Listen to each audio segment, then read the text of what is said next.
Please subscribe to my channel. This is my sincere request to you. I spent my last $500 on my grandmother's heart medication while my family offered nothing but judgment. 3 weeks later, she told me she did not need money, but rather to know who was still human. She then revealed a lottery ticket worth $300 or $3 million. However, the true horror was not the money. It was exactly what my relatives did the second they realized she was wealthy. My name is Zoe Cooper. I am 32 years old, and if there is one thing I have learned working as a senior copywriter at North Shore Creative Lab, it is that people will do absolutely anything to avoid an uncomfortable truth. At North Shore, we package corporate disasters into palatable press releases. We take a chemical spill and call it an environmental recalibration. We take a massive layoff and brand it as a strategic streamlining for future agility. I am good at my job because I know how to spin a narrative. I know how to take the ugly and paint it beige until nobody notices the rot underneath.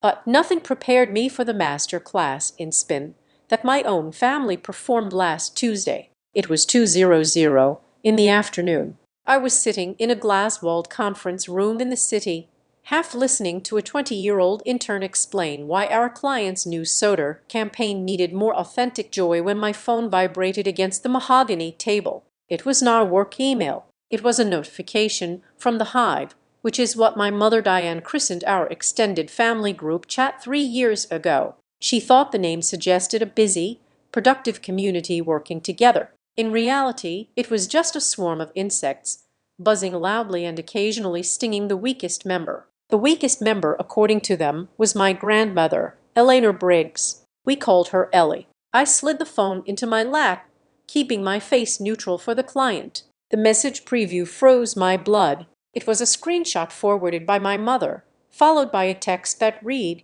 "Just had to do this for my own mental health. Boundaries are so important, everyone." I opened the image. It was a screenshot of her contact list. Beside the name Mom, there was a new gray icon, the block symbol. My mother had blocked her own mother. I felt a cold flush of nausea rise in my throat. I excused myself from the meeting, ignoring the glare of my creative director, and walked straight into the ladies' restroom. I locked myself in the farthest stall and scrolled up to see what had precipitated this nuclear option. 10 minutes earlier, Grandma Ellie had sent a message to the group. It was typed with the clumsy, endearing spacing of someone whose fingers are stiff with arthritis and who treats a smartphone screen like a delicate piece of glass. "Hello everyone, I hate to ask. The pharmacy says the price of the heart medicine has gone up again. I am short $200 for this month. The check does not come for another week. If anyone could help, I will pay back on the 1st.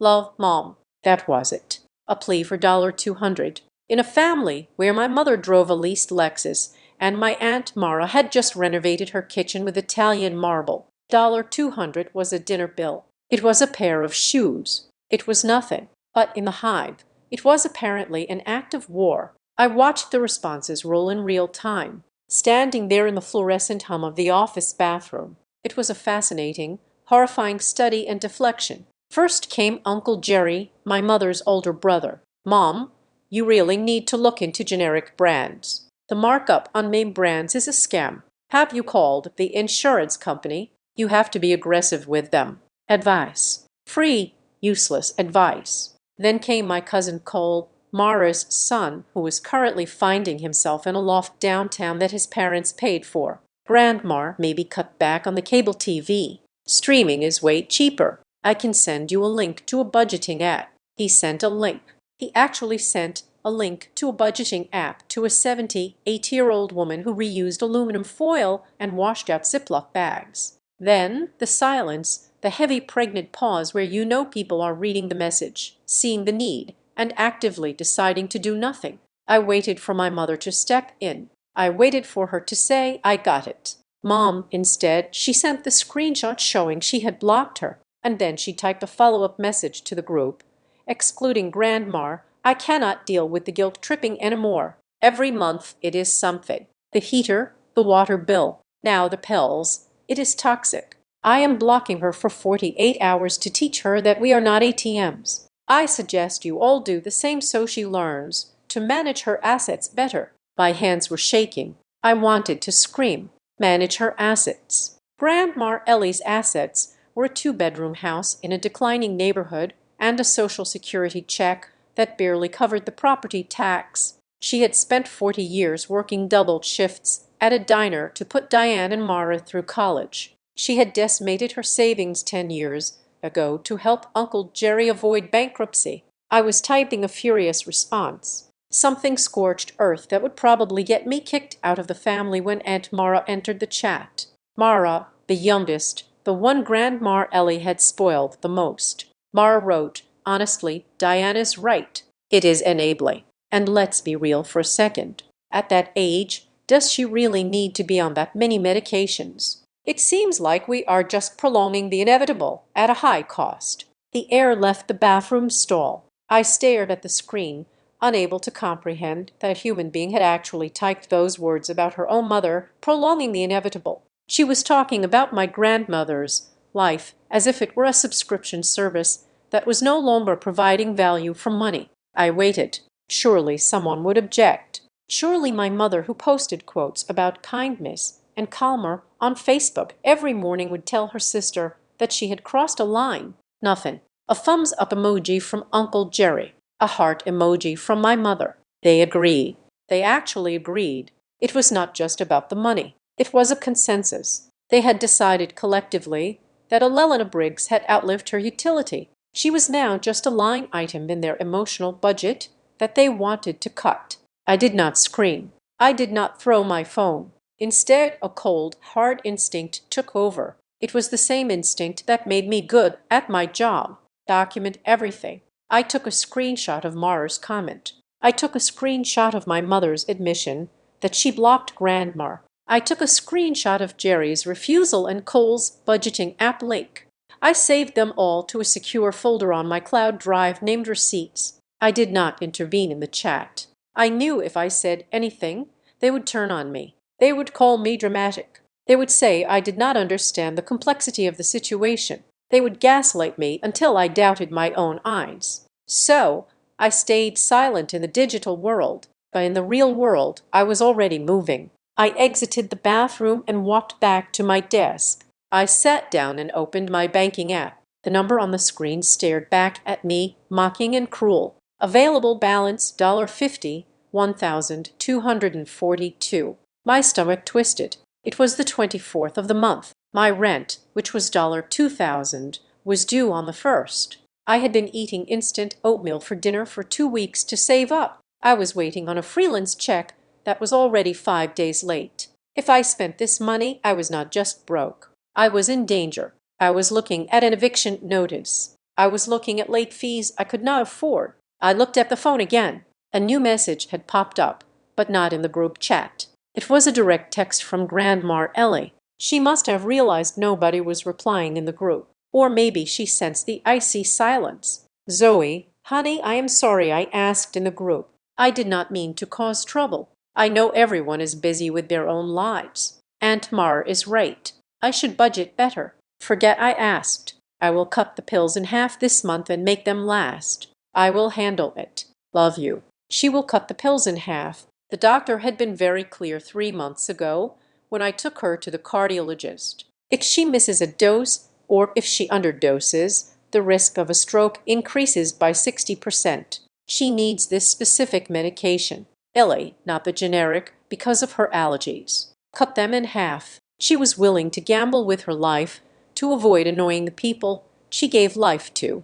I looked around the office. People were typing, laughing, drinking $6 lattes. The world kept turning. My mother was probably at her Pilates class right now, feeling righteous about her boundaries. Mara was probably looking at tile samples. I closed my eyes. I thought about the time I was 7 years old, sitting on Grandma's porch while my parents argued inside. Grandma had brought me a cup of hot cocoa and told me, "Zoe, never let the world make you hard. You keep that soft heart. It is the strongest thing you have."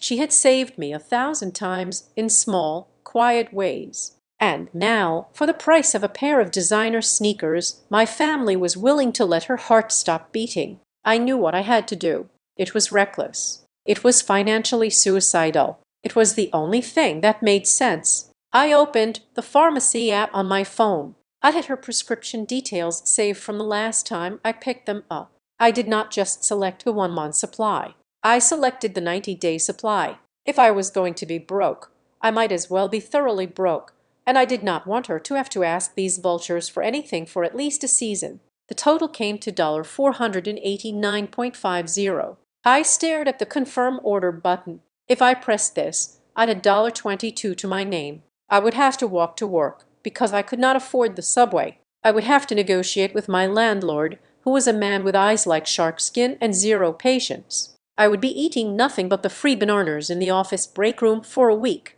I thought of Mara's text again. At that age, does she really need to be on that many medications? My finger hovered. Rage is a powerful fuel. It burns cleaner than gasoline. I was not doing this just because I loved my grandmother. I was doing it because I hated them. I hated their comfort. I hated their selective amnesia. I hated that they could sleep at night while she counted pennies in the dark. I pressed place order. Processing payment approved. My bank balance updated instantly. $22.92.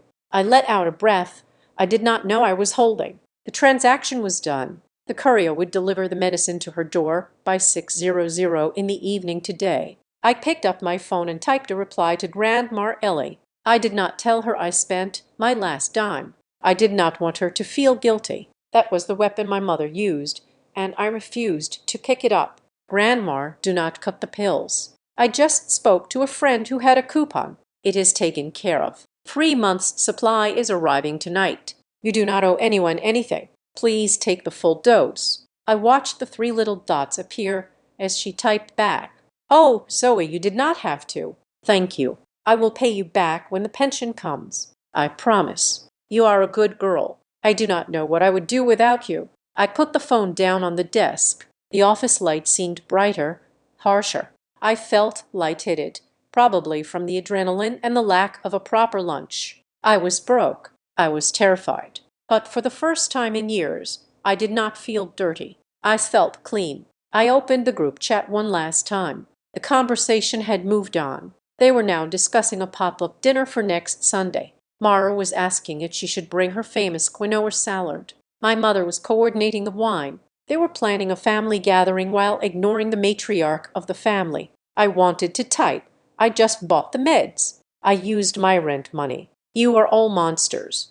But I didn't. Strategy, Zoe. Strategy. If I told them I paid, they would not feel shame. They would feel relief. They would say, oh, great. Zoe handled it. And they would wash their hands of the guilt. They would think the problem was solved. I did not want them to feel relief. I wanted them to feel nothing until they felt everything. I took one more screenshot of their pop-up planning. I saved it right next to Mara's death wish text. I whispered to the empty air of the office. Enjoy the quinoa, Mara. I had $500 less in my pocket, but I had something far more valuable. I had clarity. I saw them. I finally truly saw them. And once you see the rot in the foundation, you do not try to paint over it. You wait for the house to collapse. If they looked at my grandmother and saw a burden, I would make sure that by the time this was over, they would understand that a burden is sometimes just a mirror. And when you look into a mirror, you cannot run from the ugly things staring back at you. I went back to work. I wrote 3 press releases about corporate synergy. I smiled at the intern, but under the desk, my leg was bouncing. I was ready. I did not know what was coming, but I knew that the balance had shifted. I had drawn a line in the sand with my last $500. They just didn't know it yet. To understand why I emptied my bank account without hesitation, you have to understand the geography of my childhood. It was not mapped out in miles or city blocks, but in zones of unwantedness. My mother, Diane, had me when she was barely 19 years old. I was the result of a summer romance that ended before the leaves turned brown. For the first few years, we were a package deal living in the spare bedroom of my grandmother's house. But then, when I was 6, Diane met Graham. Graham was an architect. Graham drove a sedan that smelled like new leather. Graham had a 5-year plan that included a sprawling house in a newly developed subdivision called Oak Creek, 40 minutes away. The plan included Diane. It included the possibility of new children. It did not explicitly exclude me, but the math was subtle. The new house had 3 bedrooms, a master, a guest room that doubled as an office, and a nursery. There was no room for a 6-year-old girl who came with the baggage of a previous life. I remember the day they moved. The conversation was hushed, disguised as a temporary arrangement just until we get settled. Zoe, the schools here are better anyway. Grandma needs company. The temporary arrangement lasted 26 years. I did not grow up with a mother and father. I grew up with Ellie, while Diane was building a picture-perfect life in the suburbs, hosting book clubs and planning ski trips. Ellie was raising me on a waitress's wage and sheer grit. Ellie was not like the grandmothers on television who baked cookies and knitted sweaters. She was a warrior in an apron. She worked the breakfast and lunch shift at a diner called the Silver Spoon, coming home smelling of hash browns and cheap coffee. She had veins on her legs that looked like blue lightning, a testament to 40 years of standing on concrete floors. She was a woman of few words but immense action. She never told me she loved me. She showed it by waking up at 5 in the morning to iron my school uniform, because she knew I was embarrassed about it being secondhand. She showed it by putting an extra scoop of ice cream in my bowl, even when she skipped dessert herself. In that drafty little house with the peeling yellow paint, I never felt poor. I felt chosen. But every other weekend, when I was driven to the suburbs to visit my real family, I learned exactly where I stood in the hierarchy. The visits were a performance. I was the prop Diane used to show her friends that she was a modern blended family success story. But the reality was in the details. When Diane and Graham had their own children, by half-siblings, twins named Brady and Sarah, the divide became a canyon. I watched from the sidelines as they got the brand new bicycles, the private tutors, and the trips to Europe. I was not jealous of the things. I was jealous of the visibility. They were seen. I was tolerated. The holidays were the worst. I vividly remember Thanksgiving when I was 16. I had just gotten straight A's on my report card, a feat I achieved by studying at the diner counter while waiting for Ellie's shift to end. I wanted to tell Diane I wanted her to look at me with the same shine in her eyes that she had when Brady learned to tie his shoes. We arrived at the Oak Creek house. It was immaculate, smelling of sage and roasting turkey. The dining room table was set with fine china and crystal glasses for the adults. There were 8 seats. Diane, Graham's parents, Mara, her husband, and 2 neighbors. Zoe, "Honey," Diane said, barely looking up from the centerpiece she was arranging. "You are at the kids' table in the kitchen with the twins and Cole." I was 16, Cole was 12, the twins were 8. I sat on a hard wooden stool in the kitchen, eating off a paper plate because Diane did not want us to break the good china. Listening to the muffled laughter from the dining room, I could hear Graham proposing a toast to family and prosperity. That was the night I realized I was not a daughter to them. I was a distant relative they were obligated to feed twice a year, and Marlowe was the architect of my insecurity. If Diane was neglectful, Mara was surgical. She had a talent for what I call conditional kindness. She would smile that tight-up bright smile that never reached her eyes and say things that sounded like compliments but felt like cuts. "Zoe, you look so healthy," she would say, her eyes scanning my thrift store jeans. "It is good to see you are eating well. I know groceries can be expensive."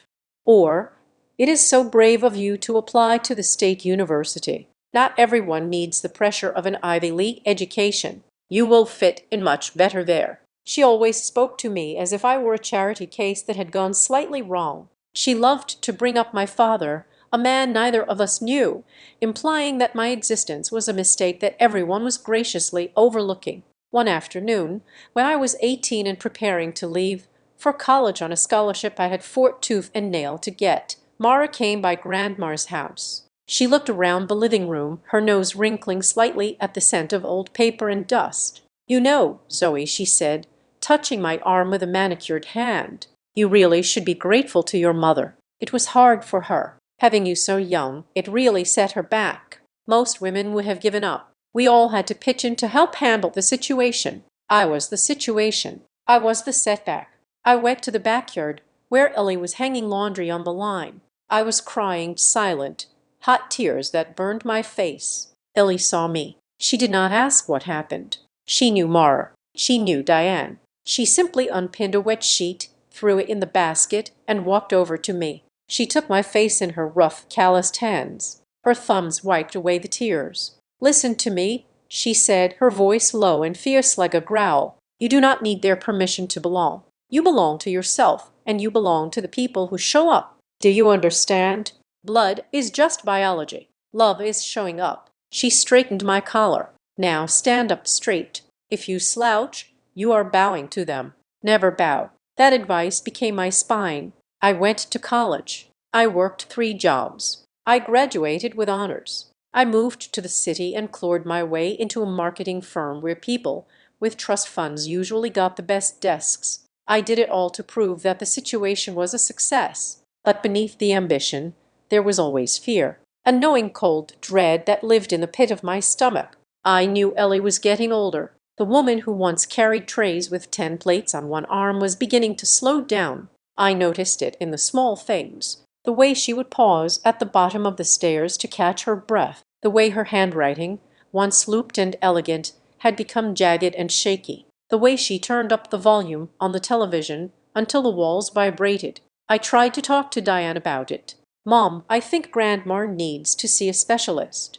Her heart rate seems irregular." Diane would wave a hand, dismissing me as if I were a fly. "Oh, Zoe, stop being dramatic. She is just aging. It happens to everyone. Besides, she says she is fine." Of course, she said she was fine. Ellie would claim she was fine if she were on fire, just so nobody would have to put down their drink to fetch a bucket of water. She had been trained by her own children to the invisible. They only noticed her when they needed something. A babysitter, a loan, a signature. If she needed something, she became a nuisance. In the last 6 months, the decline had accelerated. I saw the tremors in her hands when she tried to hold a teacup. I saw the way she winced when she stood up. But whenever I asked, she would force a smile that looked more like a grimace and say, "Just a little rust in the gears. Honey, nothing to worry about." She was hiding it. She was terrified that if she showed weakness, they would do exactly what Cole had suggested in the group chat, put her away. To my family, a nursing home was not a place of care. It was a storage unit for a human being they no longer wanted to deal with. I realized then that the dynamic of my childhood had shifted. When I was young, I was the one they ignored, the one they left at the kids' table, the one they forgot to include in the family portrait. But I had youth on my side. I could leave. I could build a life. Ellie could not leave. They were doing to her what they had done to me. They were slowly, systematically erasing her. They were training themselves to live without her while she was still breathing. They stopped calling. They stopped visiting. They stopped asking how she was. They reduced her to a contact in a phone that they could block when the notifications became inconvenient. When I looked at my bank account before buying those pills, I did not just see numbers. I saw the only shield standing between my grandmother and total erasure. I was the only witness left to her life. If I did not step in, the situation would resolve itself exactly how Mara and Diane wanted, quietly, deeply, and without disturbing their brunch plans. The silence in that group chat was not just an absence of words. It was the sound of a family deciding that someone had lost their value.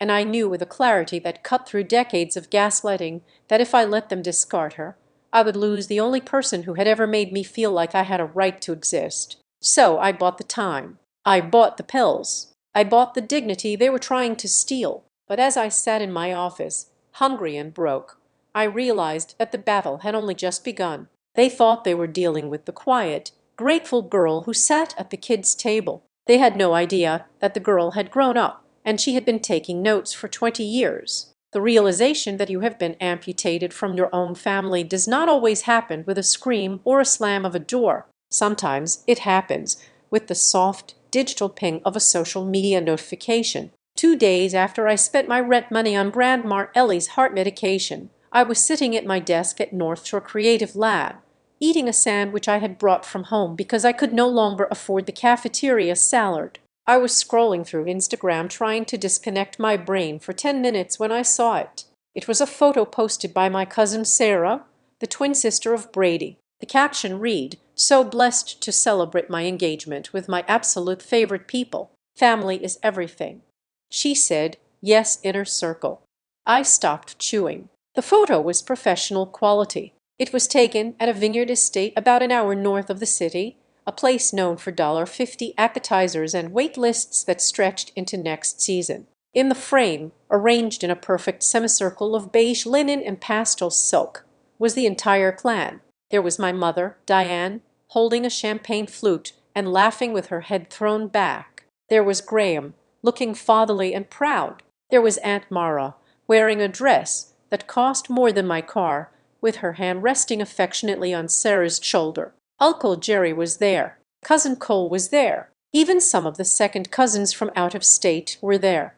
There were only two people missing from the frame, me and Grandma Ellie. I zoomed in on the photo. I looked for a gap, a space where perhaps we should have been. There was none. The composition was tight, complete, and intentional. They did not look like they were missing anyone. They looked relieved. I felt a strange cold pressure in my chest. It was not surprise. It was the confirmation of a suspicion I had harbored for months, but had been too cowardly to articulate. There was a shadow family tree, a pruned version where the dead wood had been hacked away. I texted Sarah. I kept it light, feigning ignorance, giving them one last chance to lie to me. "Congrats on the engagement. The photos look amazing. When was this?" The reply came 3 hours later. "Thanks, Zoe. It was just a spur-of-the-moment brunch last Sunday. We didn't want to bother you. Mom said you were swamped with that big campaign launch, and we know how stressed you get. We missed you, though."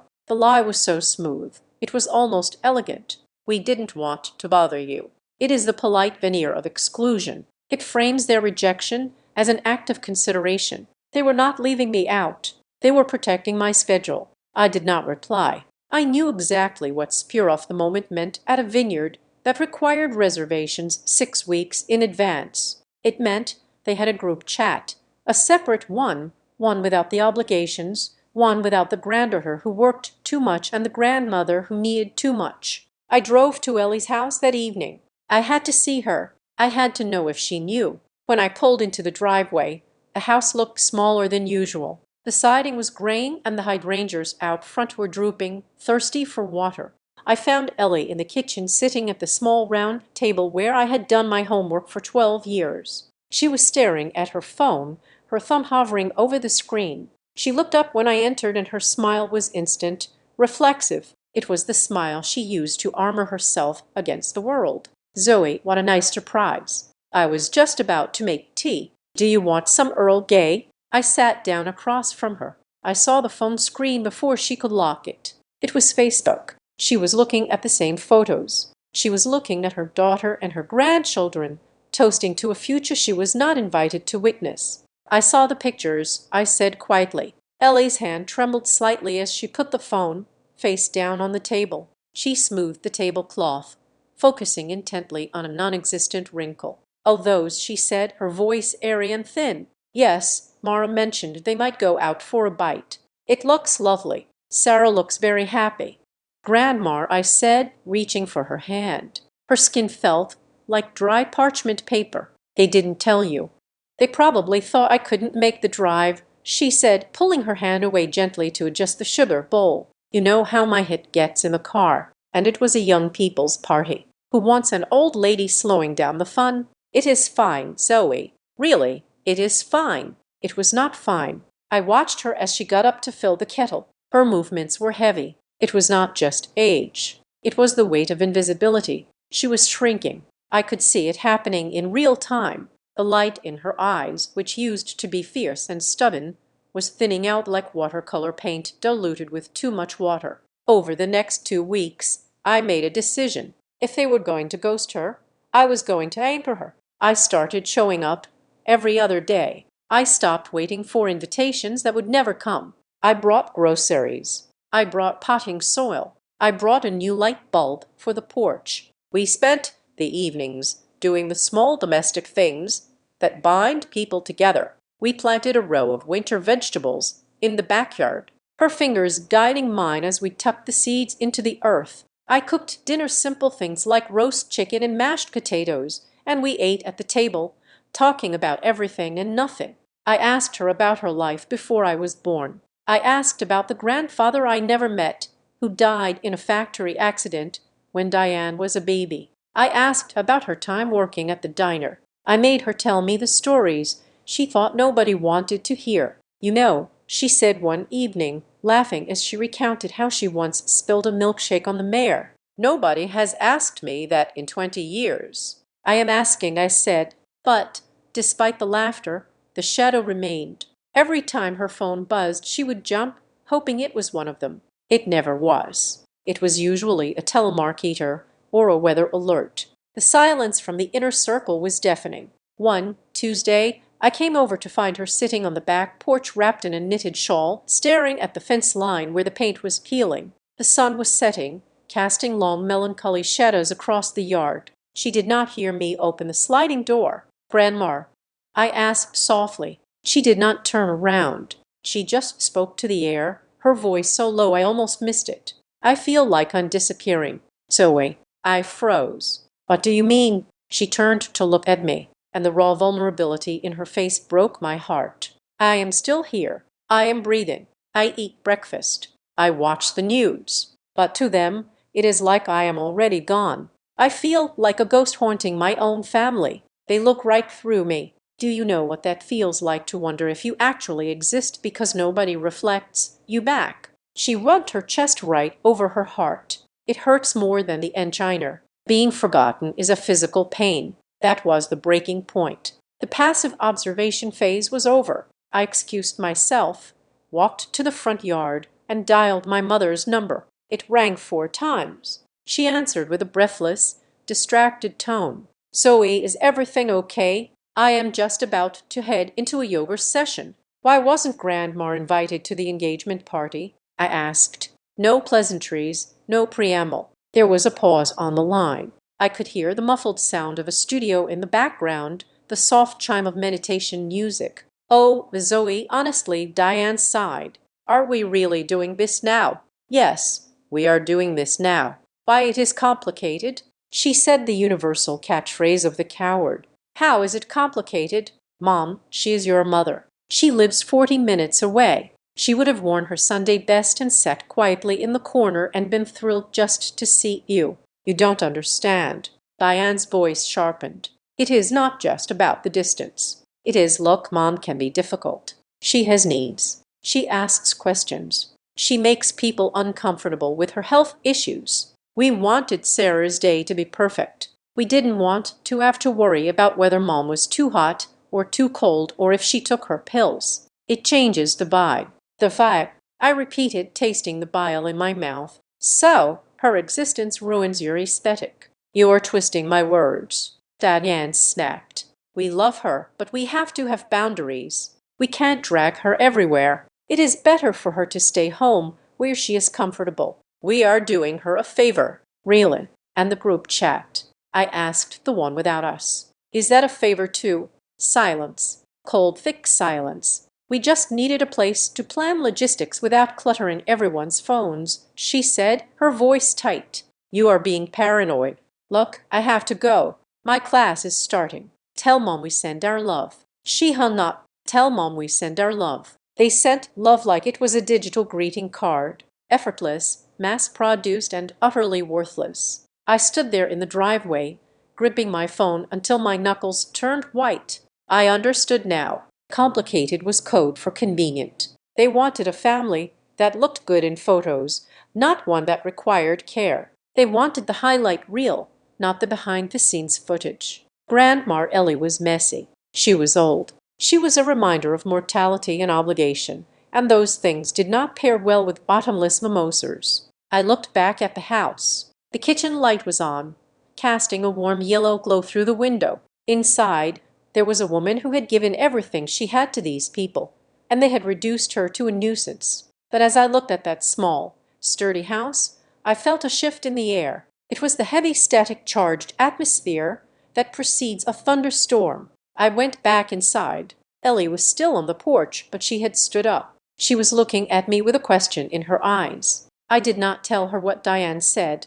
I would not let those words touch her. They are just busy. I lied, hating myself for it. But knowing the truth would kill her faster than any heart condition. But I am not. I am hungry. Let's make pancakes. She smiled, a weak, grateful thing. Breakfast for dinner. That sounds nice. We went into the kitchen. I whisked the batter. She heated the pan. The house felt warm. It felt lived in and it felt safe. But as I flipped the first pancake, I looked at my grandmother and I knew something was coming. The universe has a way of balancing the scales. You cannot create this much of a void without something rushing in to fill it. They had pushed us out of their circle. They had drawn a line. They had no idea that by isolating us, they had not trapped us on the outside. They had trapped themselves. And standing there, listening to the sizzle of butter in the pan, I had a premonition. The silence from the family was not the end of the story. It was the deep breath before the scream. The drive to Grandma Ellie's house that Friday felt different. Usually the 40-minute commute from the city to the older suburbs was a time for me to decompress, to listen to a podcast, or to just stare at the bumper in front of me. But today, the passenger seat was occupied by a white paper bag stapled shut with a receipt that made my stomach turn every time I glanced at it. Inside that bag was 3 months' worth of beta blockers and blood thinners. The total cost was $48.950. 15. My bank account balance was now sitting at $22 and change. I had enough gas in the tank to get there and back, and maybe enough food in my pantry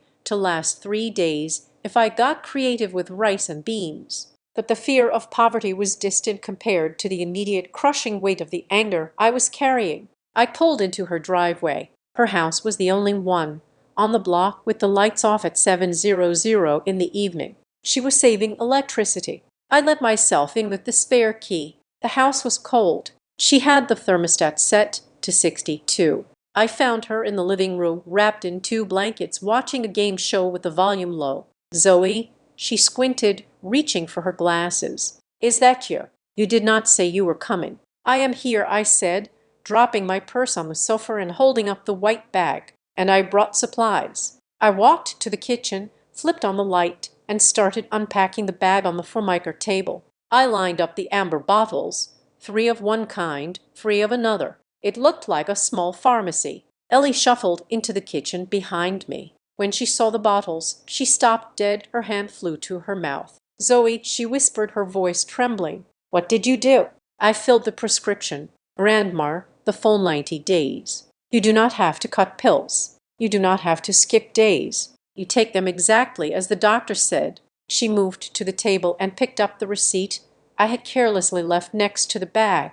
She read the number, $489. She dropped the paper as if it burned her fingers. "No," she said, shaking her head violently. "No, absolutely not. You take these back. You return them.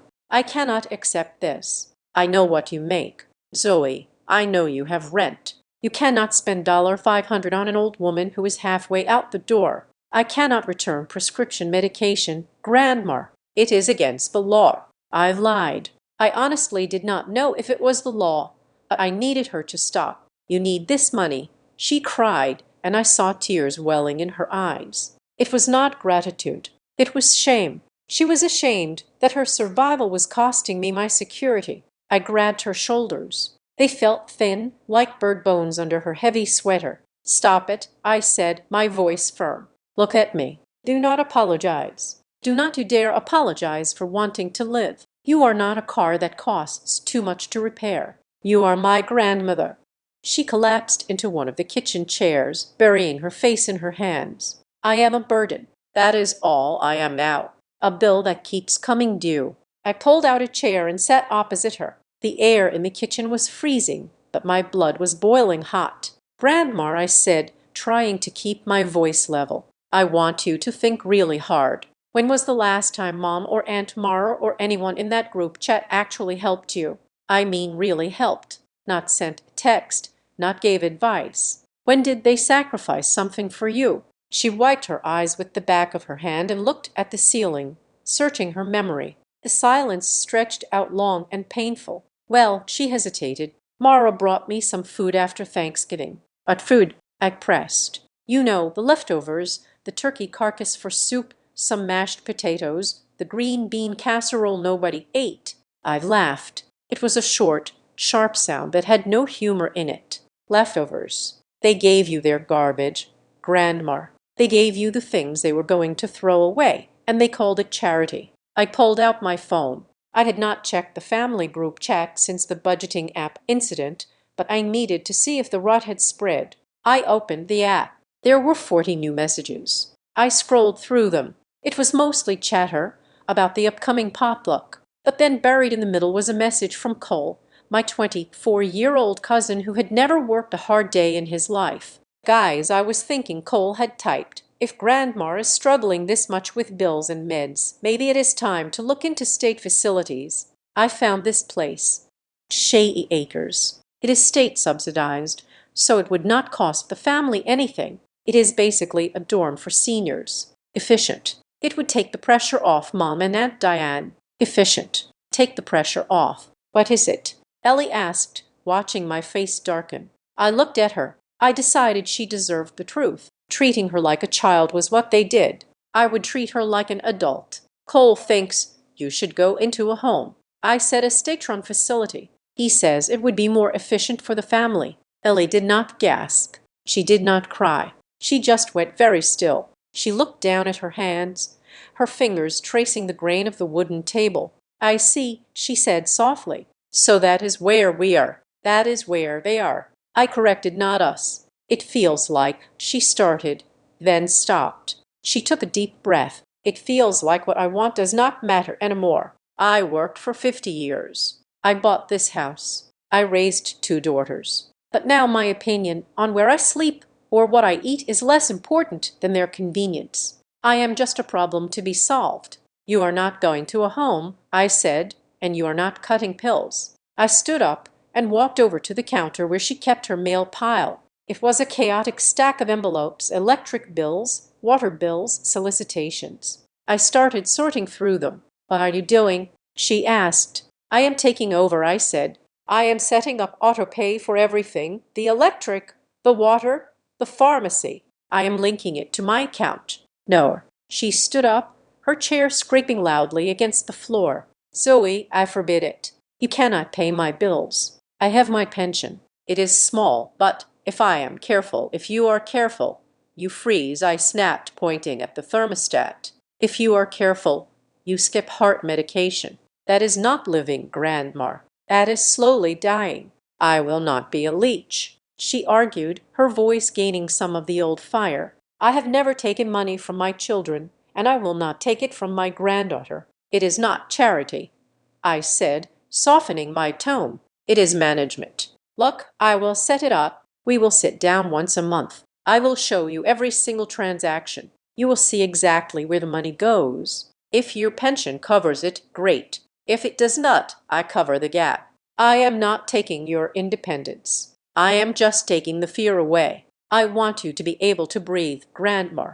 Just breathe. She looked at the pile of bills, then at the bottles of medicine, and finally at me. Her shoulders sagged. The fight went out of her, replaced by a profound exhaustion. Okay, she whispered. Okay, but we write it down. Every penny I will pay you back. I do not know how, but I will. Deal, I said. I spent the next hour on her iPad navigating the clunky websites of the utility companies. I entered my banking information. I watched my projected balance for the next month dip into the negative, but I shoved the panic down. I would pick up freelance work. I would sell my designer purse. I would figure it out. Just as I clicked confirm on the water bill, my phone rang. The screen flashed. One. I stared at it for a second. The timing was impeccable. They always sensed when the status quo was being disturbed. I answered on speakerphone so I could keep typing. Hello, Mom? Zoe. Diane's voice was crisp, tight. I just got off the phone with Mara. She said you called her earlier. Something about the engagement party. I called you. I said, but sure, Mara too. That is not the point. Diane cut in. The point is Mara heard from the pharmacist. Apparently, the pharmacist is a friend of hers. Small world. They mentioned that a Lelaner's granddaughter came in and paid a fortune for a 3-month supply of branding drugs. I stopped typing. The invasion of privacy was breathtaking, but not surprising. And frankly, Zoe, it is embarrassing. Diane said, "You are making a scene. You swooping in like some savior spending money you probably do not have just to make a point. It makes the rest of us look like we are neglecting her." I felt a laugh bubble up in my throat, hot and acidic. "You are neglecting her, Mom. That is not a look. That is a fact. We are managing her," Diane shouted. I had never heard her lose her cool like this. "We are trying to get her to be realistic by buying her all those drugs. You are just enabling her stubbornness. You are undermining the family strategy. We were trying to get her to see that maybe she cannot afford to live in that house anymore. If she sees the reality of her bills, she might agree to the facility Cole found. But no, you have to play the hero." I looked at Ellie. She was sitting at the table, her head bowed, listening to every word. She heard her own daughter call her survival stubbornness. She heard her life described as a strategy. "Did you hear that?" I asked Diane, my voice deadly quiet. "You admitted it. You were starving her out. You were letting her go without medicine to force her into a state home." "That is not what I said." Diane backpedaled, her voice faltering. "I said we need her to face reality. Here is reality. I said I paid for the pills. I am paying the electric bill so she does not freeze tonight. I am paying for the water. I am doing the job that you and Mara are too selfish to do." "You are making us look bad," Diane screeched. "Do you know what people will think if they find out the granddaughter has to pay for everything while the successful daughters do nothing? It is humiliating." "Then help her," I challenged. "Send me $500 right now. Split the cost. If you want the credit, pay the bill." "I will not be manipulated by you," Diane hissed. "You are toxic, Zoe. You always have been. You create drama where there shouldn't be any." "I am going to hang up now," I said. "Grandma and I are having dinner, and Mom, if you are worried about looking bad, do not worry. You do not look bad because I helped. You look bad because you didn't." I tapped the red button to end the call. The silence that followed was heavy, but it was not empty. It was the silence of a truth finally landing. Ellie looked up. Her eyes were dry now. The sadness was gone, replaced by something harder, something resembling steel. "She called it a strategy," Ellie said. Her voice was steady. "My life. It is a strategy to them." "Yes," I said. "It is." Ellie reached out and took one of the amber bottles. She held it up to the light. "Well," she said, "if they want a war, they should have made sure I was unarmed. But now, thanks to you, I have my heart pills." She opened the bottle, took out a pill, and swallowed it dry. "Let's order a pizza, Zoe," she said. "With everything on it, I think I'm done being careful." I looked at her, really looked at her. The frail old woman was still there, but something else had woken up. I had used my last dollars to buy her time, but I think I had bought her something else, too. I had bought her the permission to stop being a mother to people who only saw her as a liability. I ordered the pizza. I checked my bank account. $14 left. I was broke. I was alienated from my family. I was tired. But as I sat there in the warming kitchen, listening to my grandmother hum a low angry tune, I knew I had made the best investment of my life. 3 weeks after, I depleted my savings account to keep my grandmother's heart beating. My phone rang at 11:14 on a rainy Tuesday night. I was awake, staring at the ceiling of my apartment, calculating how many days of instant ramen I had left before I needed to brave the grocery store. The glowing screen illuminated the dark room, and when I saw Grandma Ellie flashing on the display, my stomach dropped through the mattress and hit the floor. Late night calls from the elderly are never good news. They are the grim reapers of peace. They mean falls. They mean chest pains. They mean the confused, terrified realization that the stove was left on. I answered on the first ring, already swinging my legs out of bed, hunting for my jeans with one hand. "Grandma, are you okay? Did you fall?" My voice was thick with sleep and panic. "Zoe." Her voice stopped me. It was not the weak, breathy whisper I had become accustomed to over the last year. It was not the apologetic mumble of a woman who felt she was taking up too much space. It was vibrating. It sounded tight, high-pitched, like a violin string stretched to its absolute limit before snapping. "Zoe, I need you to come over now."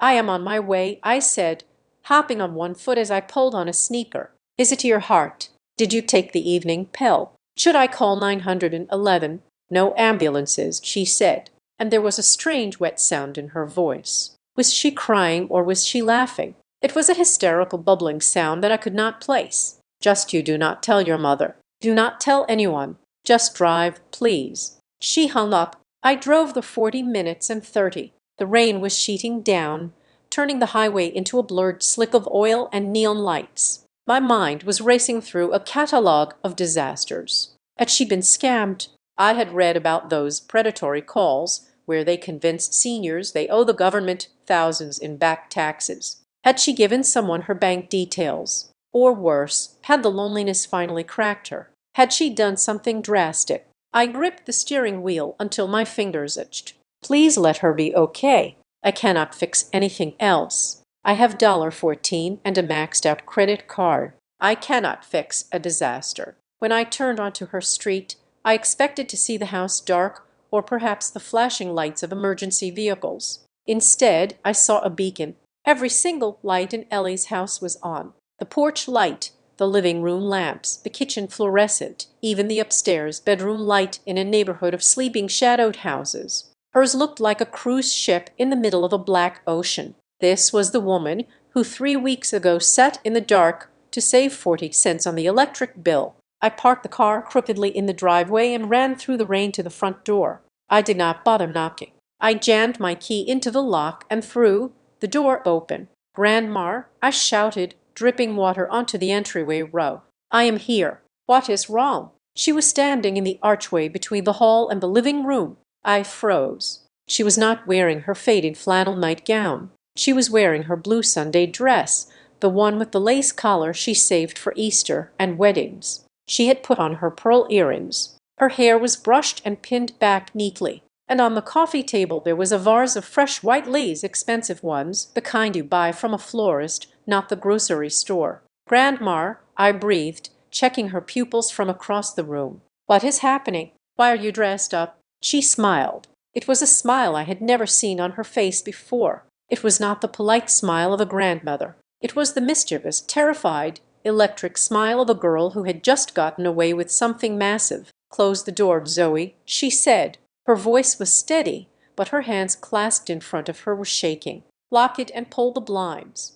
I did as she asked, my heart hammering against my ribs. "Grandma, you are scaring me. Is someone after you? Did you sign something? Come sit down," she commanded, gesturing to the sofa on the coffee table next to the lilies. She had set out the good tea set, the Royal Albert china with the pink roses that we were forbidden to touch when I was a child. There was a plate of Walker shortbread cookies, the expensive tin I knew she only bought at Christmas. I sat down on the edge of the cushion, too wired to lean back. "Grandma, please talk to me. Is this about the house? Did the bank call?" She poured tea into 2 fragile cups. The steam rose up, smelling of bergamot. She took a sip, her eyes fixed on me with an intensity that made me want to squirm. "Zoe," she began, setting the cup down with a deliberate clink. "Do you remember 3 months ago when I went to the gas station to buy milk because Mara said she was coming over for coffee and I was out?"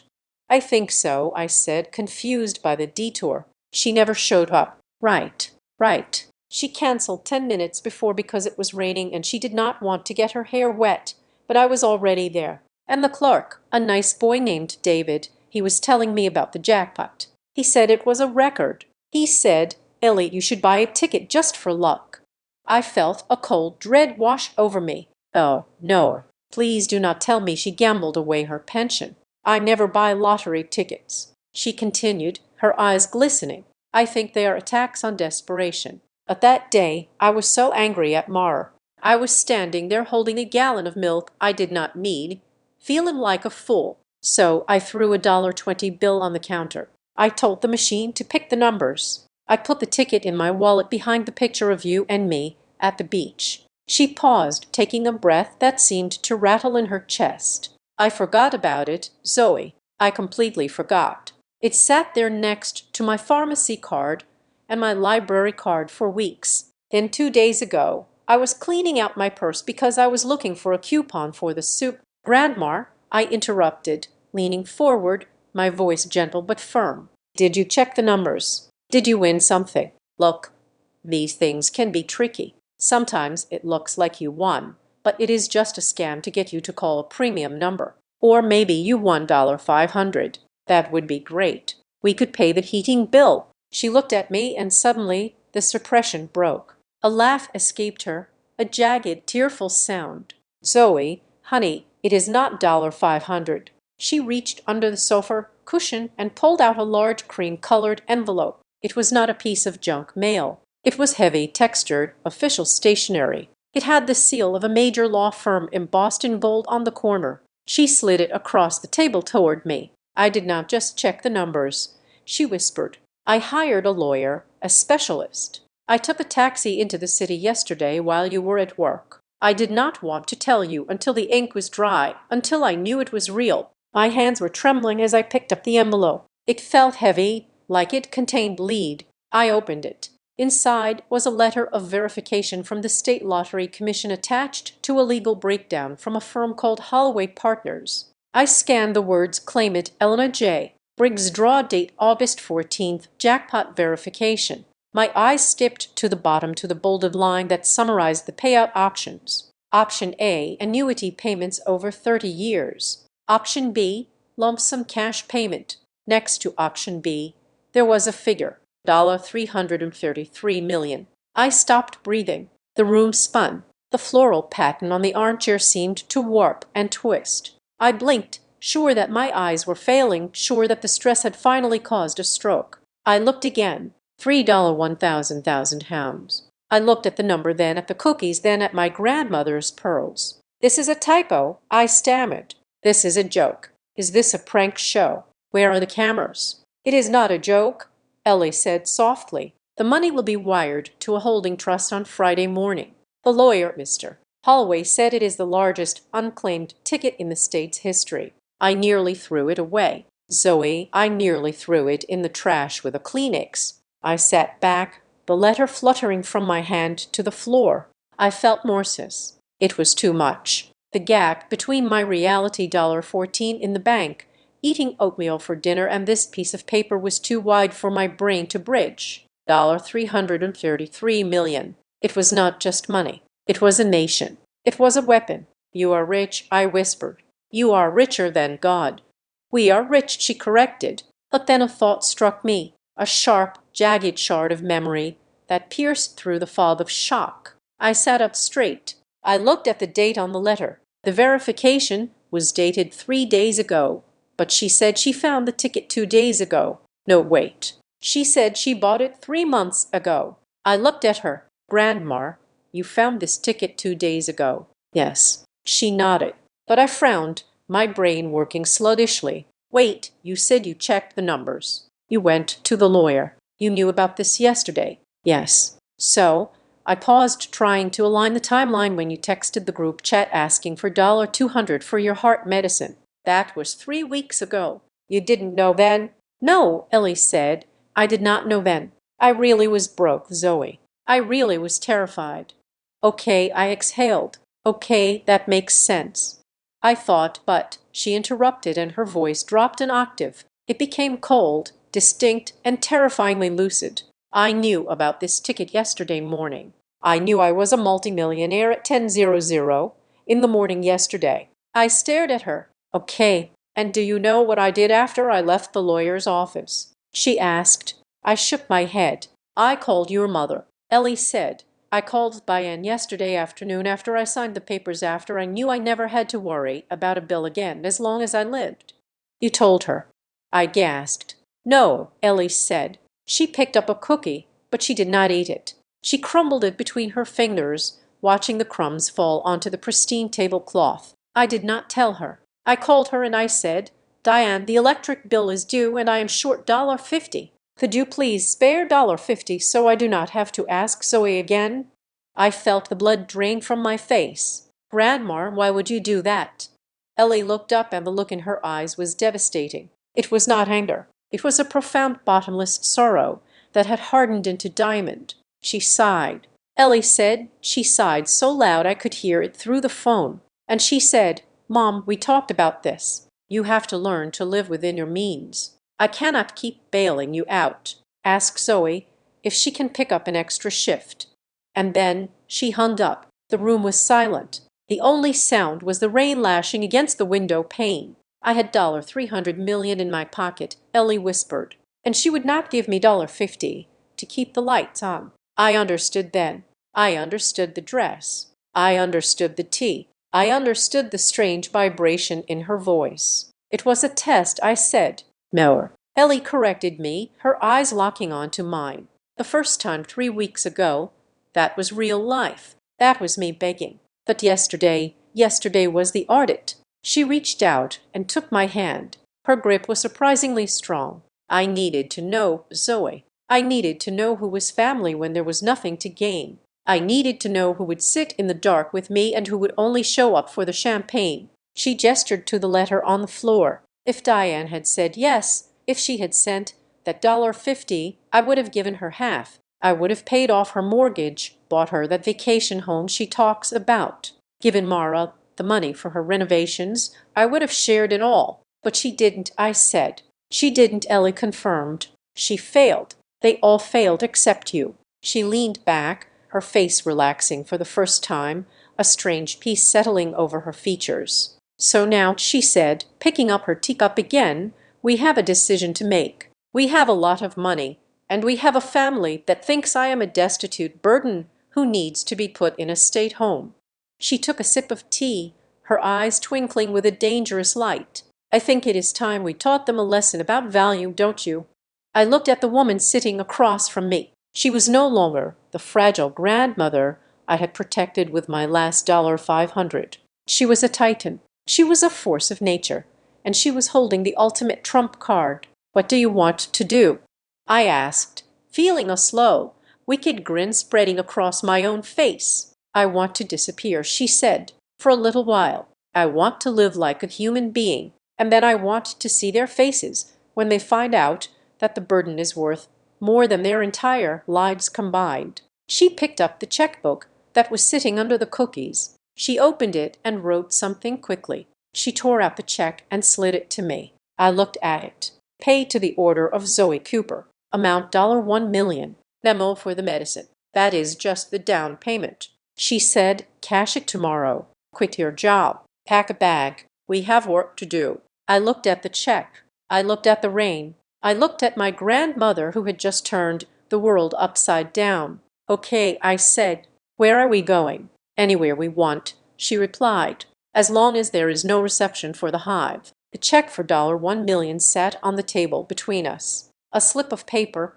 that weighed less than a feather, but held enough gravity to crush the entire neighborhood. The rain continued to hammer against the roof, but inside the living room, the air had gone completely still. I looked at my grandmother. She was running her finger along the rim of her teacup, her eyes focused on the dark liquid as if reading tea leaves. There was something in her posture that suggested she had not finished unloading her burden. The confession about the lottery ticket was the explosion, but I sensed the fallout was about to be even more damaging. "Grandma," I said, my voice barely above a whisper, "you said you found the ticket 2 days ago, but the date on the trust formation, I just noticed it. It is dated 3 weeks ago." Ellie stopped tracing the cup. She looked up at me, and her expression was stripped of all the soft, apologetic grandmotherly warmth I was used to.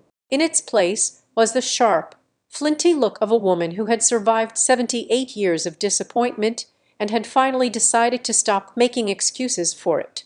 I lied.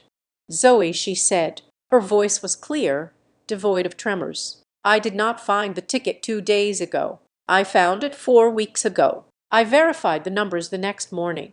I met with Mr. Holloway, the attorney, 3 days after that." My mind reeled backward, rewinding the events of the last month. I felt a flush of confusion, followed by a sharp prick of betrayal. "Wait," I stammered. "If you knew 4 weeks ago, that means when you sent that text to the family group chat asking for medicine money, you were already a multimillionaire." "Yes," she said. You had $333 million to your name, and you asked them for $200. Yes. I sat back, stunned. Why would you make yourself look so desperate when you were safe? I panicked. Grandma, I spent my rent money because I thought you were going to die. I know, she said, and for a moment her face softened. And I am sorry for the fear I caused you. But Zoe, you have to understand. I needed a baseline. I needed a control group. She stood up and walked to the window, peering out through the blinds at the wet, dark street. When Mr. Holloway told me how much money it was, the first thing he said was, Eleanor, everyone you have ever met is about to become your best friend. People who haven't spoken to you in 20 years will suddenly remember they love you. He told me horror stories about lottery winners being sued by their own children, being guilt-tripped, being drained dry. She turned back to me. I sat in his office, and I thought about Diane. I thought about Mar. I thought about how they forget my birthday unless Facebook reminds them. And I wondered if I told them I won. Would they love me, or would they just love the lifestyle I could give them? So you tested down? I said the medicine text was the test. She confirmed. It was the perfect test because it was so small. If I had asked for a loan for a new roof, they could have said they didn't have $5,000. That is a reasonable excuse, but $200 for heart medicine. She walked back to the table and picked up the print out of the group chat I had shown her weeks ago, the one with Mara's comment about her being at that age. I chose a sum that was negligible to them. Ellie said, her voice hardening. $200 is what Mara spends on a haircut. It is what Cole spends on a weekend of drinks. It was an amount so small that refusing it wasn't about ability. It was about willingness. I wanted to see if they would step over a puddle to save me. I didn't ask them to swim in ocean. And they didn't, I whispered. They didn't even get their feet wet. No, she said. They gave me advice. They gave me judgment. Mara asked if I really needed to stay alive. That was her contribution. She looked at me and her eyes were wet, but her jaw was set like granite. I needed to know who was still human. Zoe, that is the truth. I needed to know who saw me as a person and who saw me as an expired appliance that was costing too much electricity to keep running. I felt the tears prick my own eyes. It was a brutal realization. She had laid a trap, not out of malice, but out of a desperate need for clarity. And my family, my mother, my aunt, my cousins had walked right into it with their eyes open. They had failed, not because the test was hard, but because they simply did not care enough to pass. And I passed, I said, my voice thick. You didn't just pass, Ellie said. You saved me. You didn't ask questions. You didn't give me a lecture on budgeting. You just showed up with the pills. You showed up with the groceries. You paid the bills. You proved that you are the only one who sees Eleanor, not just Grandma the burden. She reached across the table and squeezed my hand. That is why you are the only one sitting at this table tonight. I wiped my face. I felt a strange mixture of pain and relief. For years I had thought I was the crazy one. I thought maybe I was too sensitive. Maybe I was demanding too much from them. But I wasn't. They really were that cold. I wasn't imagining the neglect. It was quantifiable. It was $200 worth of neglect. So what now? I asked. Do we tell them? Not yet, Ellie said, a gleam returning to her eye. Mr. Holloway is very smart. He specializes in what they call elder law. He warned me that when the family finds out, they will try to say I am senile. They will try to say I was mentally incompetent when I made decisions about the money. They might even try to get conservatorship over me to control the funds. I gasped. They wouldn't. Mara asked about a state home. Zoe. Ellie reminded me. Of course they would. She reached into the large envelope again and pulled out a digital voice recorder. It was small, black, and blinking a tiny red light. That is why I have been recording, she said. Every phone call, every interaction, and Mr. Holloway has it all documented. He has an affidavit from my doctor stating I am of sound mind.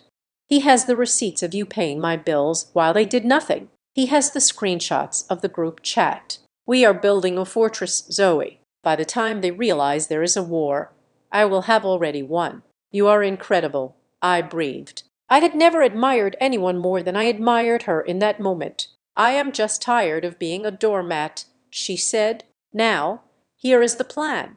Mr. Holloway has set up a trust for you. It is irrevocable. That means no matter what happens to me, no matter how much Diane screams or Mara sues, that money is yours. You will never have to worry about rent again. You will never have to eat oatmeal because you are broke. And the rest?" I asked. "I am starting a foundation," Ellie said, her voice ringing with purpose. "The Eleanor Briggs Foundation. It is going to support grandparents who are raising their grandchildren because the parents are absent or unfit. It is going to pay for legal fees, medical bills, and housing. I am going to make sure that no other grandmother has to choose between her heart medication and her dignity." It was perfect. It was poetic. It was exactly who she was. "But first," she said, leaning in, "we need to disappear. I cannot be here when the news breaks. The Lottery Commission will announce the winner in 48 hours. It is public record. Once my name is out there,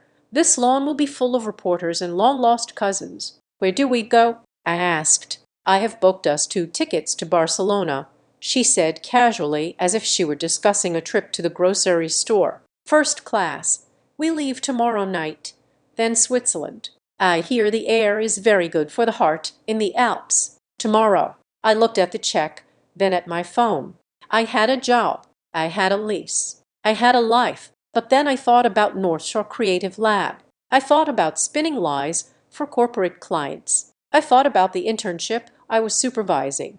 None of it mattered. None of it was real. This woman sitting across from me. This justice.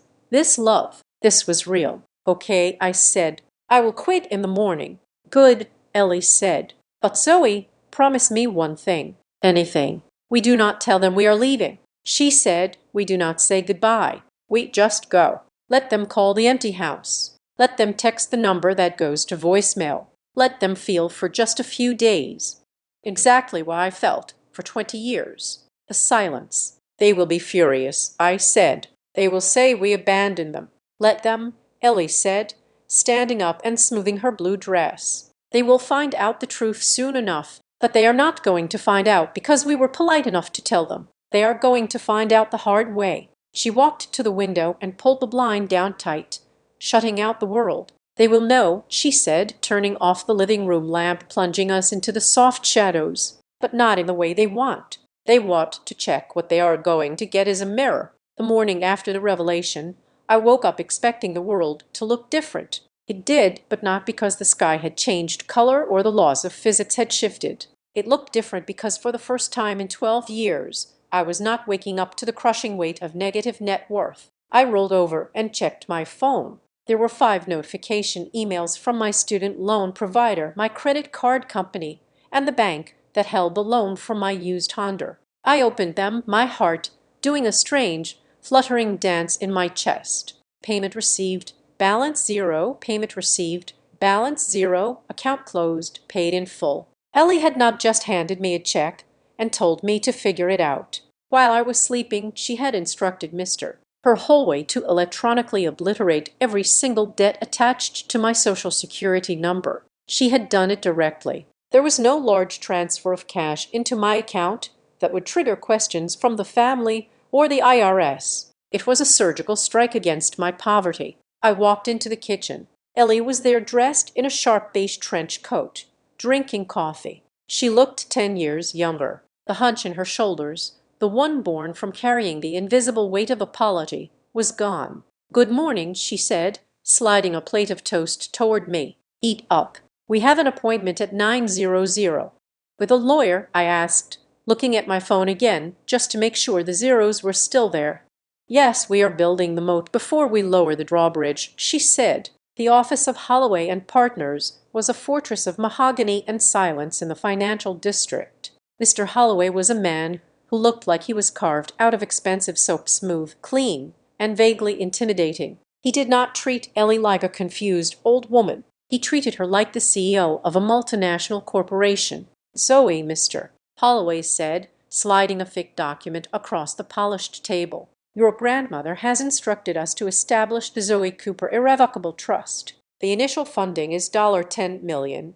I choked on my water. 10 million. It is structured to protect you, he continued, ignoring my gasp. You will receive a monthly stipend that is generous enough to live anywhere in the world, but the principal is locked. We have included a specific anti-coercion clause. If you suddenly request a large lump sum, say because a family member is pressuring you, the trustee, which is our firm, has the legal obligation to deny the request. You cannot give this money away even if you want to. I looked at Ellie. You think they will come after me? I think they will try to guilt you, she said calmly. They will say I am senile and you are manipulating me. They will try to get you to sign things. This protects you. You can just tell them, sorry that the mean lawyer won't let me access the money. It gives you an excuse to say no. Smart. I said, terrifyingly smart. Next item, Holloway said. The Eleanor Briggs Foundation. This was the part that made my throat tight. Ellie was putting $50 million into a charitable trust. The mission statement was simple and devastating: to provide legal defense, medical gap funding, and emergency housing for elderly individuals who were being financially exploited or neglected by their families. I want a specific grant, Ellie told the lawyer, leaning forward, for heart medication. No senior citizen in this state should have to cut a pill in half because their daughter needs a new patio. Holloway took notes. Done. We can have the framework set up by the end of the week. Then the mood in the room shifted. Holloway took off his glasses and looked at Ellie with a serious expression. Eleanor, before you leave for the airport, there is one more thing. My paralegals were doing the standard due diligence on your previous legal exposure just to make sure there are no outstanding liens. And Ellie asked, we found a record of an inquiry made to Dr. Evans' office 2 months ago and a consultation with a probate attorney in the suburbs. I felt a cold chill that had nothing to do with the air conditioning. What kind of inquiry? Someone claiming to be your daughter attempted to access your medical records, Holloway said. Specifically, they were looking for a diagnosis of dementia or cognitive decline. They were blocked because of HIPAA laws, but they tried hard. They yelled at the receptionist. I looked at Ellie. She did not look surprised. She looked validated. They were building a case, Ellie said, her voice like ice. They wanted to prove I was incompetent so they could put me in the home against my will. That is why Cole found that facility. They needed a medical reason to force me in. And the probate attorney, I asked. They wanted to know the procedure for obtaining involuntary guardianship. Holloway confirmed. It seems they were preparing to take control of your assets, which at the time was just the house and the pension. They wanted to sell the house to pay for the nursing home.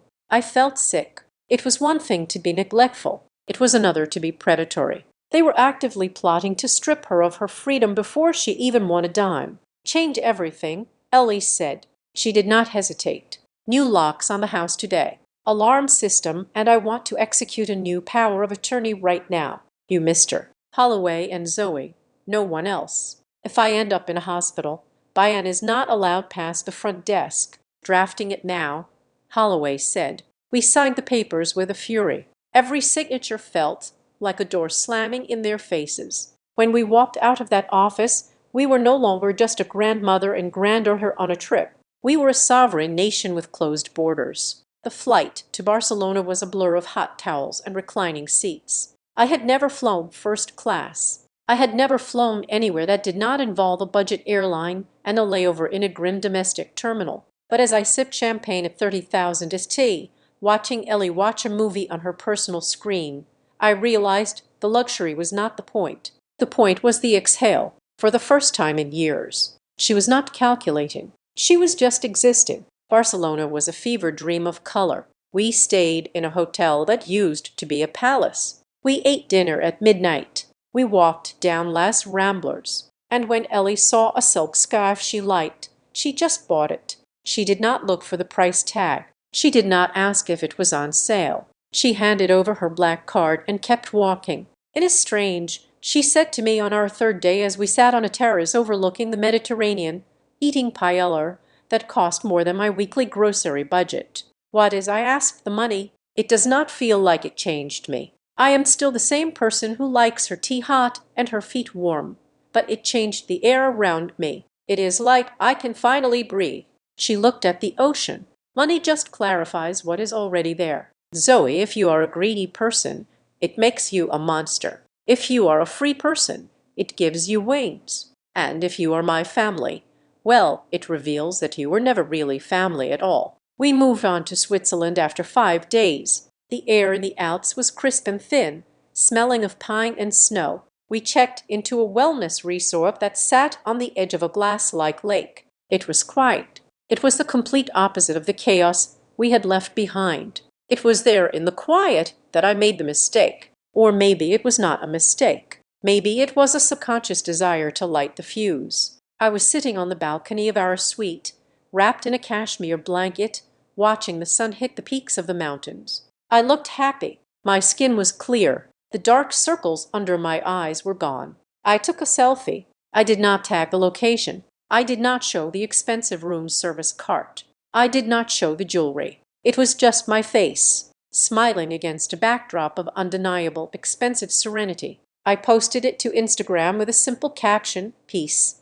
I thought it was safe. I thought it was vague enough. I was wrong. 2 hours later, my phone buzzed. Then it buzzed again. Then it started vibrating continuously, dancing across the glass table like an angry insect. I picked it up. Notification from Diane. "Where are you?" "Is that snow?"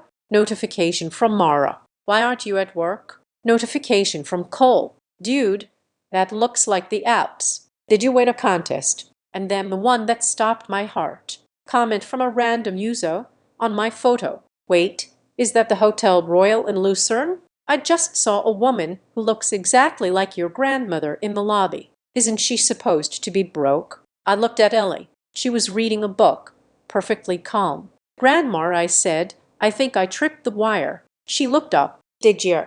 I posted a photo. Someone recognized the hotel. The family is blowing up my phone. Ellie closed her book. She did not look panicked. She looked satisfied. She took a sip of her mineral water and looked at the mountains. "Good," she said. But I asked. "They are going to figure it out. They are going to trace the flights. They are going to call the neighbors. Let them," she said. "We have the trust. We have the foundation. We have the recordings. We are untouchable." She stood up and walked to the railing of the balcony. "Do not answer them, Zoe. Let them wonder. Let them panic. Let them think about every time they ignored my calls. Let them realize that while they were plotting to lock me away, I was buying my freedom." I looked at the notifications stacking up on my screen. Diane called me immediately. "I am worried about Mom." "Is she with you?" "She says she is worried," I said, reading the text aloud. "She is not worried about me," Ellie said, turning back with a sad knowing smile. "She is worried that her plan to control me has failed. She is sensing a shift in power, and she hates it." The sun dipped below the mountains, casting long purple shadows across the lake. "When they find out the truth," Ellie said softly, "and they will find out soon, they are going to come running. They are going to cry.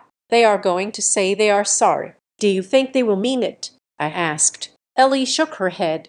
"No, they will not be sorry that they were cruel. They will not be sorry that they left me to beg for medicine. They will be sorry because they were caught. They will be sorry because they realized they bet on the wrong horse." She turned off the lights in the suite, leaving us in the twilight. "Turn off your phone, Zoe. Let's order fondue. The show is about to start, and I want to enjoy my dinner before we have to deal with the audience." I powered down my phone. The screen went black, silencing the frantic buzz of a family that was just beginning to realize they had lost something they never knew they had. We were thousands of miles away, protected by millions of dollars and layers of steel-clad law, but the real distance wasn't geographical. The real distance was the $200 they wouldn't spend, and the $1 million she had just given me without blinking. The trap was sprung. Now we just had to watch it close. Turning my phone back on was like opening the door to a blast furnace. I had expected anger. I had expected confusion. I had not expected the sheer, unadulterated panic that erupted from the device the moment it connected to the Swiss cellular network. It was not a trickle of messages. It was a digital assault. The phone vibrated so violently in my hand, I almost dropped it. The screen became a blur of names. Diane, Mara, Cole, Uncle Jerry, Cousin Sarah scrolling past faster than I could read. 74 missed calls, 112 text messages, 18 voicemails. I sat on the edge of the hotel bed, the pristine silence of the Alps outside the window, standing in stark contrast to the cacophony in my palm. Ellie was across the room, packing her suitcase with a calm, rhythmic precision. She knew what was coming. She had predicted it. I opened the first message from my mother, Diane. It had been sent at 3:00 in the morning, our time. Zoe, pick up the phone. The neighbors say Mom's house is dark. The mail is piling up. Where is she? If you have taken her somewhere without telling us, that is kidnapping. Then, 10 minutes later, we saw the Instagram post. What are you doing in Switzerland? How did you pay for that? Is Mom with you?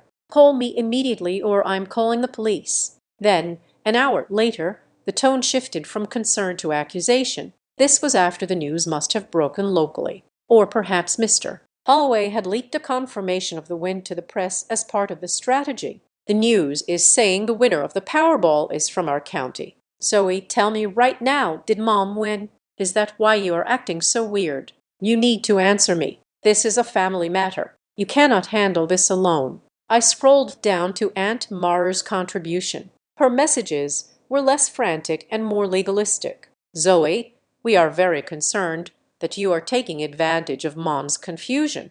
Taking her out of the country when she is in frail health is elder abuse. We are consulting a lawyer to ensure her assets are protected from manipulation. Do not sign anything. Do not let her sign anything. Assets, I said aloud, reading the word with a bitter taste in my mouth. 3 weeks ago, her assets were a problem. Now they are a priority. Ellie folded a silk scarf and placed it into her bag. Read me calls, she said, not looking up. I found the thread with my cousin. No, Zoe. Serious question. Did Grandma actually win 300 million? If she did, tell her I have that business plan for the crypto startup ready. Also, Mom is freaking out. She says you brainwashed her. Just giving you a heads up. He wants to pitch you a crypto startup, I said. Ellie laughed. It was a dry, rasping sound. Of course he does. And Mara, she thinks I am abusing you. She says I am manipulating a confused old woman. I am sure she does. Ellie said, it is easier to believe I am senile than to believe I am independent. The phone buzzed again in my hand. It was a group message to the Hive. Diane had added me back in. Apparently, my exile was over now that I was the gatekeeper to the vault. Diane, everyone, listen. Mara and I are driving to Mom's house. We need to convene a family meeting. We need to be there when we get back. We need to present a united front to protect Mom from outside influences. Outside influences. That was me, the granddaughter who bought the heart medication. I felt a surge of rage so hot it made my vision blur. I typed a reply into the group chat. My fingers hit the glass screen with force. Zoe, you are worried about her assets. That is funny. When she needed $200 for heart medication 3 weeks ago, nobody was worried. You told her to cut the pills in half. You sent her a budgeting app. Where was the United Front when she was freezing because she was afraid to turn on the heat? I hit send. The response was immediate. It was as if they were all staring at their screens waiting for a sign of life. Diane, Zoe, that is unfair. You are twisting things. We were trying to teach her independence. We didn't know the situation was that bad. You are being dramatic, Mara. We were acting out of love. Tough love is still love, and that does not give you the right to run off with her and her money. That money belongs to the family legacy. Legacy, I read aloud to Ellie. Mara says the money belongs to the family legacy.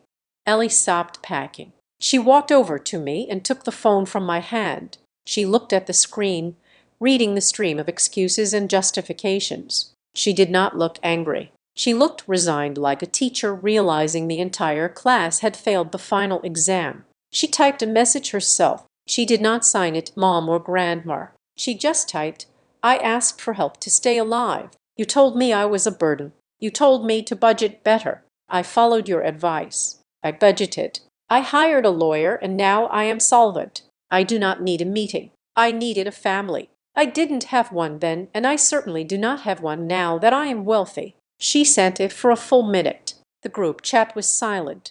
The three dots that indicated typing appeared and disappeared for Diane, then for Mara, then for Uncle Jerry. They were struggling to spin this. They were trying to find an angle where they were the victims. Finally, the pivot happened. It was synchronized as if they had rehearsed it. Diane, Mom, oh my God, you are reading this. We were so worried. There has been a huge misunderstanding. We never meant you were a burden. We were just stressed. Please let us explain.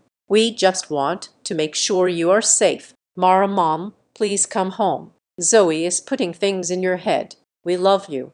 We have always loved you. Let's all sit down and talk about the future. We can get you the best care possible. We can get you a private nurse. A private nurse. Ellie mused. 3 weeks ago, Cole suggested a state dormitory. Then my personal messages pinged. It was a text from a number I didn't recognize. I opened it. Hi Zoe, this is Cousin Brenda. I know we haven't talked since Christmas 5 years ago, but I am watching the group chat explode, and I thought you should know something. Brenda was the black sheep of the extended family, a woman who had divorced 3 times and was generally shunned by Mara and Diane for being trashy. Brenda, be careful with Mara.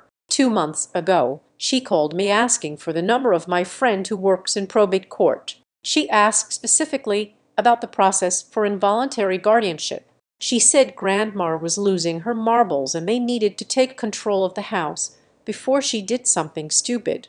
She wasn't worried about Grandma. She was worried Grandma would reverse mortgage the house and leave them nothing. I stared at the screen. The air in the room seemed to drop 10. Grandma, I said, my voice shaking. You were right. It wasn't just neglect. It was a conspiracy. I showed her Brenda's text. Ellie read it. Her face did not change, but her eyes went very dark. Involuntary guardianship, she whispered. They wanted to lock me up. They wanted to take my rights away. Not because I was sick, but because they wanted the house. The house was worth maybe $300,000 on a good day. They were willing to strip their mother of her freedom for a split of $300,000. They are at the house right now, I said, checking the group chat again. Diane just posted that they are in the driveway. They can't get in because you changed the locks, but they are camping out. They say they aren't leaving until we come back. Ellie stood up straight. She buttoned her trench coat. Well, she said, if they want a meeting, let's give them a meeting. You want to go back? I asked. We could stay here. We could go to Fiji. We never have to see them again. No, Ellie said firmly. If I run, they will say I am weak. They will say I am afraid. I want to look them in the eye. I want them to smell the money and know they can't touch it. I want to see Mara's face when she realizes that the confused old woman has a better lawyer than she does. She picked up her purse. Book the flight. Zoe, we are going home, but call Mr. Holway first. Tell him to meet us there and tell him to bring a security team. The flight back took 9 hours. We did not sleep. We spent the time reviewing the trust documents, rehearsing our lines. Ellie was not acting like a lottery winner. She was acting like a general preparing for a court-martial. We landed, took the private car Holloway had arranged, and drove toward the old neighborhood. It was strange to be back in the familiar potholed streets after the pristine perfection of Switzerland. As we turned the corner onto Elm Street, I saw it. It looked like a block party. Diane's silver Lexus was parked on the lawn, literally on the grass that Ellie had tended for 40 years. Mara's massive SUV was blocking the driveway. Uncle Jerry's pickup truck was on the sidewalk. There were other cars I didn't recognize. Cousins, second cousins, people who hadn't visited in a decade. They were leaning against their cars, holding coffee cups, talking in huddled groups. They had turned my grandmother's home into a staging ground for their greed. Look at them, Ellie said from the back seat, her voice dripping with disdain. They didn't come when I had the flu. They didn't come when the basement flooded, but they are here now. They look like vultures, I said. Vultures have a purpose, Ellie corrected. These people are just parasites. Our driver, a large man with a thick neck named Frank, slowed the black Lincoln Navigator to a crawl. The crowd on the lawn turned. They saw the expensive car. They saw the tinted windows. They knew. I saw Diane wave. She was smiling a wide, frantic, terrifying smile. She started walking toward the car before we even stopped. Mara was right behind her fixing her hair. "Are you ready?" I asked Ellie. She put on her sunglasses even though it was overcast. "I'd have $333 million, a team of lawyers, and the truth," she said. "I have never been more ready in my life." The car stopped, the locks clicked open, and as the door swung out, I saw the hunger in their eyes. They weren't looking at Ellie. They were looking at the golden ticket. They were about to find out that the ticket had already been punched, and the ride they were waiting for had left the station without them. The moment we stepped across the threshold of the house, the atmosphere changed. Outside, the air had been filled with the nervous energy of the gathered neighbors and the humid warmth of the afternoon. Inside, the air was conditioned, stale, and thick with a predatory silence. My grandmother's living room, usually a sanctuary of soft knitted blankets and the smell of chamomile, had been transformed into a courtroom. My mother, Diane, and Aunt Mara had rearranged the furniture. They had pulled the dining table into the center of the room, pushing the sofa back against the wall. Seated around the table were the key players of the inner circle: Diane, Mara, Uncle Jerry, and a man I recognized as the family accountant, a nervousal-looking guy named Steve who usually only showed up at tax time. On the table there were no teacups. There were stacks of paper. I saw printouts of tax codes, brochures for high-end net worth asset management, and what looked like a generic will template downloaded from the internet. They were not here to welcome us home. They were here to process us. "Mom," Diane said, standing up. She smoothed her skirt, her face arranging itself into a mask of deep, pained concern. "Thank God you are safe. We have been out of our minds with worry." "You look well, Mom," Mara added, her eyes scanning Ellie's new trench coat and the silk scarf from Barcelona. "Traveling at your age, it is risky. You really should have consulted Dr. Evans first." Ellie did not hug them. She did not smile. She walked past Diane's outstretched arms and sat at the head of the table in the spot where she usually sat to clip coupons. She gestured for me to sit on her right. "I am fine," Ellie said. Her voice was calm, but it had a new weight to it. "Sit down, Diane. Mara, let's hear what this is about." The family exchanged glances. They had expected a confused old woman, perhaps apologetic for running away. They were not prepared for the CEO who had just walked in. Diane took the lead. She clasped her hands on the table, leaning forward with that earnest kindergarten teacher expression she used when she wanted to manipulate someone. "Mom, we know about the lottery. The news is everywhere. $333 million. It is a terrifying amount of money." "It is certainly a lot of zeros," Ellie agreed. "Exactly." Diane nodded vigorously. "And look, we know you mean well. We know you want to be generous, but money like that brings sharks. It brings scammers. And frankly, it brings immense legal liability." She looked at me, her eyes hardening. "And Zoe, well, we love Zoe, but she is young. She is a copywriter. She has never managed anything more complex than a credit card bill. Leaving her in charge of your affairs during a trip like this, it was reckless. We are just glad nothing happened." "We have been talking," Mara interjected, sliding a thick binder across the table. "We have put together a comprehensive management plan, a family trust managed by a board, me, Diane, Jerry, and Steve here. We will handle the taxes, the investments, the charitable giving. We will make sure you are comfortable. Mom, you won't have to lift a finger. We will give you an allowance. Of course, a very generous one, so you can enjoy your golden years without the stress of administration." "An allowance," Ellie repeated. "Of my own money. It is for your protection," Uncle Jerry grunted. "You do not want to be taken advantage of." I watched them. It was a masterclass in gaslighting. They were framing their coup as a rescue mission. They were trying to take the reins not because they wanted the money. Oh no, that would be gull. But because they wanted to protect the legacy. And Zoe, Diane added,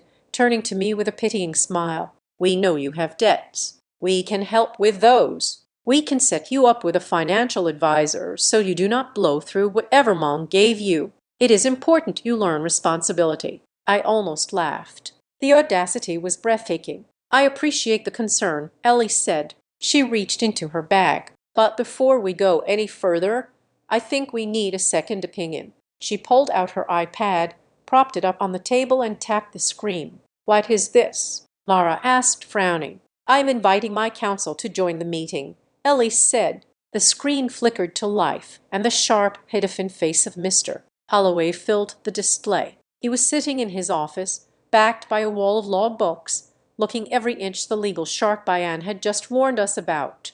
"Good afternoon, Eleanor." Holloway's voice boomed from the speakers, cutting through the room like a knife. "Is this the family?" The room went silent. Steve, the accountant, looked like he wanted to crawl under the table. Diane went pale. "Who is this?" Mara demanded. "Mom, this is a private family discussion. We do not need strangers involved." "Mr. Holloway is not a stranger," Ellie said. "He is the head of the firm representing the trust that now holds the winning ticket. Anything you have to say to me, you say to him." Diane recovered first. She laughed, a nervous trilling sound. "Oh, Mom, really? A lawyer? We are your children. We are not suing you. We are trying to help." Holloway repeated. "Interesting word. My client has instructed me to listen to your proposals regarding her assets. Please proceed." The dynamic in the room shifted instantly. The Protective Family Act crumbled, replaced by a desperate need to regain control. Mara reached into her oversized designer bag. "Fine. If we are being formal, let's be formal. Mom, look, we know you are overwhelmed. We know your memory hasn't been great lately. We just want to make this easy for you." She pulled out a single document. It was not a binder. It was a crisp 3-page legal form. "This is a durable power of attorney," Mara said, sliding it toward Ellie, bypassing the iPad. "It just authorizes me and Diane to sign documents on your behalf, for the taxes, for the estate planning. It saves you from having to read thousands of pages of boring legal jargon. Just sign this and we can handle the heavy lifting. You can go back to gardening. You can go back to your life." I looked at the document. It was standard but lethal. It was the convenience trap. "Stop," Holloway's voice barked from the iPad. "Eleanor, do not touch that pen." "I wasn't going to," Ellie said. She looked at the paper. "Mara, does this document give you control over my medical decisions as well?" Mara hesitated. "Well, yes, it is standard in case, fall or something. We need to be able to help." "And does it give you the power to liquidate assets to pay for my care?" Ellie asked. "Of course," Mara said, her voice tight. "Mom, why are you being so suspicious? We are your daughters." I decided it was time. I stood up. "You are not suspicious because you are paranoid, Grandma," I said. "You are suspicious because you have a memory." I pulled my phone out and connected it to the large television screen mounted on the wall, the one Graham had bought for watching football. "What are you doing?" Diane snapped. "Just providing some context for Mr. Holloway," I said. I swiped the screen. The text message from 3 weeks ago appeared blown up to 60 in a fit of humiliation. It was the screenshot of Mara's message in the group chat.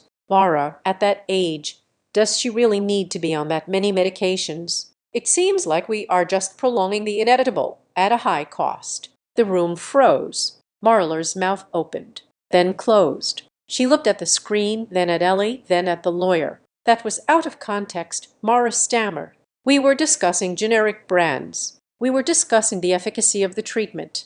"No," I said, my voice steady. "You were discussing the return on investment of my grandmother's life. You decided she wasn't worth $200 a month, and now you want her to sign a document giving you control over $300 million. I swiped again. This time it was Cole's message about the state facility. "Efficient. Take the pressure off." "And this," I pointed to the screen. "You want to put her in a home to take the pressure off? If she signs that power of attorney, how long until she is in Shady Acres and you are living in a mansion bought with her money?" Diane stood up, her face red. "Zoe, you are manipulating this. You are poisoning her against us because you want the money for yourself. You are a thief." "Sit down, Diane." Ellie said it wasn't a shout. It was a command, and for the first time in her life, Diane sat. Ellie looked at them. She looked at the paper Marla wanted her to sign. She looked at the management plan binder. "You know," Ellie said softly, "I listened to you all for years. I listened when you said I was too needy. I listened when you said I should downsize. I thought maybe I was the problem. I thought maybe I hadn't raised you right." She picked up the power of attorney document and slowly, deliberately tore it in half. "But I realized something in Switzerland," she continued. "You didn't fail me because you were poor. You didn't refuse to help me because you didn't have the money. You failed because you are cold. You are emotionally bankrupt." "Mom, please." Jerry tried to intervene. "That is harsh." "Life is harsh, Jerry," Ellie said. "Poverty is harsh, but let's test this. Let's test your love." She reached into her own bag and pulled out a plain piece of notebook paper. She placed it in the center of the table. "I am not going to sign your papers," she said, "but I want you to write something for me. If you truly want to be my caregivers, if you truly want to be involved in my life, prove it. Prove it." "How?" Diane asked, eyeing the paper wearily. "Write down a commitment," Ellie said. "Not a financial management plan, a care plan. I want you to commit in writing to 20 hours a week of personal care, cooking meals, driving me to appointments, sitting with me when I'm lonely, cleaning the house, not hiring someone. I want you to commit to doing exactly what Zoe did for free when I was broke." She leaned forward. "If you sign that commitment, I will fire Mr. Alloway. I will let you manage the trust. But if you miss 1 hour, if you skip one visit, the money goes to charity. All of it." The silence that followed was different from before. It was the silence of calculation. I watched their faces. Diane was doing the math. 20 hours a week. That would interfere with her pilates. That would interfere with her book club. Mara looked horrified. The idea of scrubbing a toilet or cooking a meal was alien to her. Jerry looked at his shoes. "Mom," Diane started, her voice whining. "That is unreasonable. We have jobs. We have lives. We can hire the best people in the world to do that for you. Why would you want us to scrub floors when we can pay a maid? It doesn't make sense." "It makes sense if the goal is connection," Ellie said. "But that is not your goal, is it? We have responsibilities." Mara snapped, her mask slipping. "You can't expect us to drop everything just to hold your hand. That is selfish." "Zoe did it," Ellie said. "Zoe has no life," Mara shouted, pointing at me. "Zoe is a loser with a dead-end job. Of course she had time. We are successful people." "And there it is," I said quietly. Ellie smiled. It was a sad final smile. "Thank you, Mara," Ellie said. "That was the confirmation I needed." She looked at the notebook paper. It was still blank. Not one of them had reached for a pen. Not one of them had offered even an hour. They wanted the $300 million, but they wouldn't trade a single afternoon of their successful lives for it. "You can't do the work," Ellie said. "So you don't get the job." She turned to the screen. "Mr. Holloway, you can disconnect now. I think we are done with the negotiations." "Understood, Elena," Holloway said. The screen went black. Diane looked around, realizing the ground was crumbling beneath her. "Mom, wait. Don't be rash. We can work something out. Maybe 5 hours a week. We can start there." "It is too late for bargaining, Diane." Ellie said. "The market has closed." She stood up. The family remained seated, paralyzed by the enormity of what they had just thrown away. They were looking at the torn power of attorney document as if it were a winning lottery ticket they had accidentally washed in the laundry. "I want you all to stay seated," Ellie said, her voice ringing with authority. "Do not leave this house yet." "Why?" Jerry asked, looking defeated. "You clearly hate us. Why do you want us here?" Ellie walked to the door, then turned back, her hand on the light switch. "Because the show isn't over," she said. "I have one more announcement, and since you are all so concerned about my legacy, I think you deserve to hear exactly where it is going." She looked at me. "Zoe, bring the box from the car." I nodded. I knew what was in the box. It was the final nail in the coffin of their expectations. It was the proof that while they were playing checkers, Ellie had been playing three-dimensional chess. "This," Ellie said to the room, "is going to hurt." I placed the heavy cardboard box on the table. It made a B-flat thud that sounded like a gavel striking the block. The room was so quiet. I could hear the hum of the refrigerator from the kitchen. The same refrigerator where just a month ago there had been nothing but half a jar of pickles and expired milk. "What is this?" Diane asked, staring at the box as if it might contain a bomb. In a way, she was right. "This," Ellie said, remaining standing, is the result of the audit. She tapped the iPad screen again. Mr.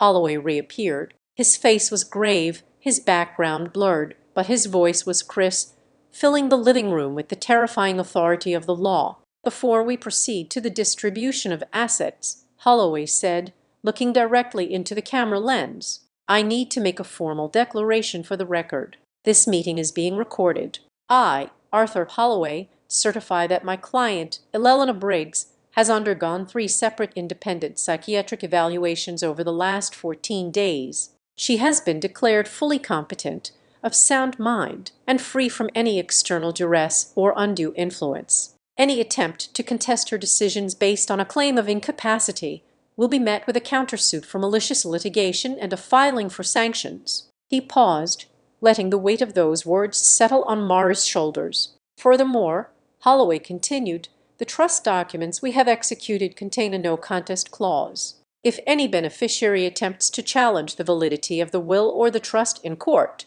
they are automatically disinherited from any portion they were set to receive. Do I make myself clear?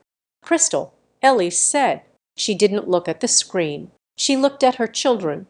Good, she said. Now I want to read you something. Not a legal document, a history. She opened the first folder from the box. It wasn't a will. It was a bound transcript of the family group chat. The hive going back 5 years. She put on her reading glasses. The movement was slow, deliberate. She looked like a school teacher preparing to read a story to a class of unruly toddlers. October 12th, Ellie Reed, her voice steady. I sent a message. My heating bill is high this month. Can anyone spare $50 until the pension comes? She looked up at Uncle Jerry. Jerry, you replied, Mom, you have to stop asking. It makes things awkward. Maybe wear a sweater. Jerry turned a deep beet red. He opened his mouth to speak, but Ellie cut him off by turning the page. November 4th, she continued. I sent a picture of the leak in the roof. Diane, you replied, I can't deal with this right now. I am at a spa weekend. Call a handyman. When I said I couldn't afford a handyman, you sent an emoji, a sad face emoji. Mom, stop. Diane whispered, tears welling in her eyes. Please, I am not done. Ellie said, her voice sharpening. 3 weeks ago, the day of the test. Mara, here is your contribution. She read the words that had burned themselves into my memory. At that age, does she really need to be on that many medications? It seems like we are just prolonging the inevitable at a high cost. Ellie took off her glasses and placed them on the table. She looked Mara dead in the eye. Prolonging the inevitable, Ellie repeated. That is what you called my life. An expense report that needed to be trimmed. I didn't mean it like that, Mara shrieked, her composure shattering. I was stressed. I was thinking about the quality of life. You are twisting everything. I am reading your words, Ellie said. I am not interpreting them. I am quoting them. Diane burst into loud, heaving sobs. She reached across the table, trying to grab Ellie's hand, but Ellie pulled back. Mom, if I had known, Diane wailed. If I had known you had the money, if I had known you were testing us, I would have acted differently. I swear. The room went dead silent. Ellie looked at her daughter with a mixture of pity and disgust. I know you would have, Diane, Ellie said softly. That is the tragedy. You would have been the most attentive daughter in the world if you knew I was worth $300 million. You would have brought me soup.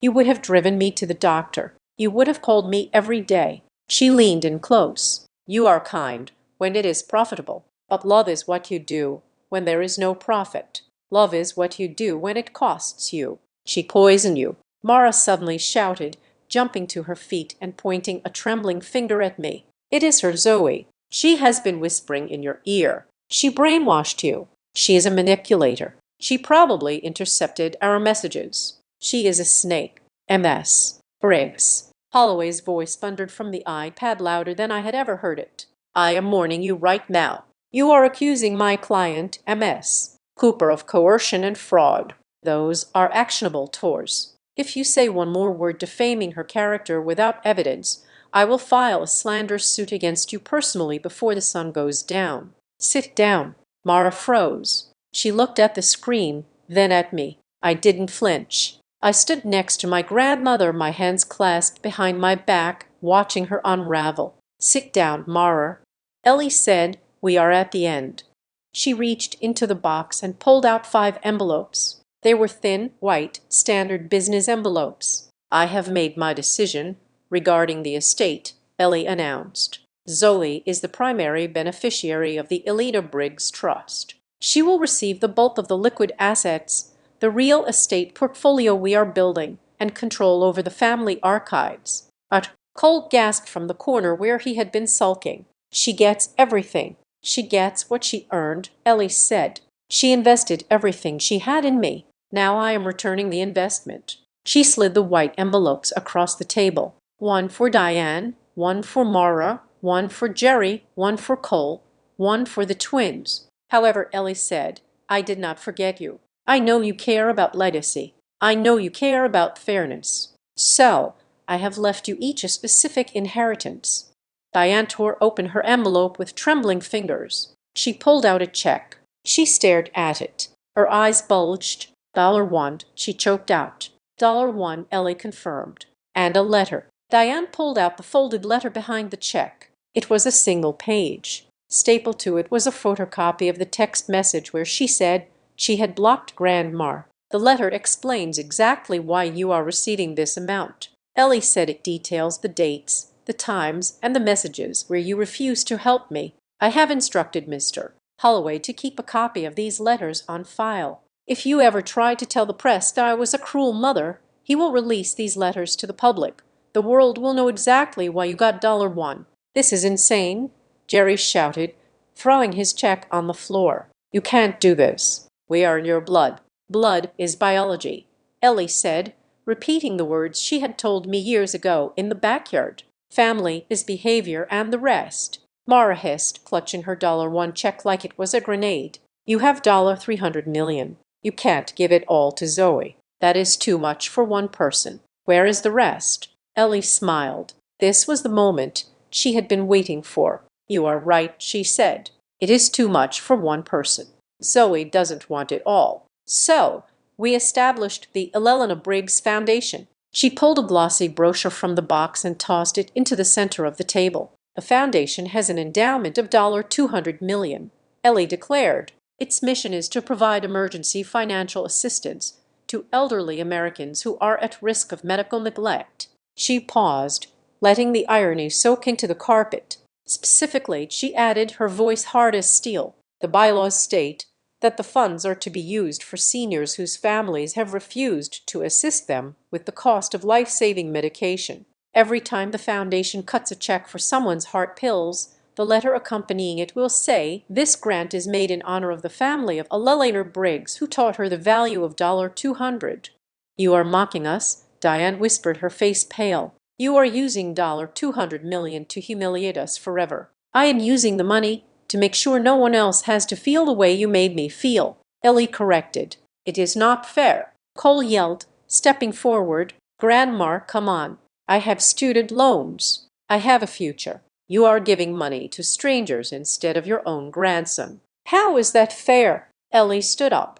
She slammed her hand down on the table. The sound cracked like a gunshot. "Fair," she shouted. The power in her voice made Cole stumble back. "You want to talk about fair as a two-way street. Cole, fair is reciprocity." She looked around the room, her gaze searing into each of them. "I asked for $200, she said, her voice dropping to a terrifying whisper. $200 to keep my heart beating.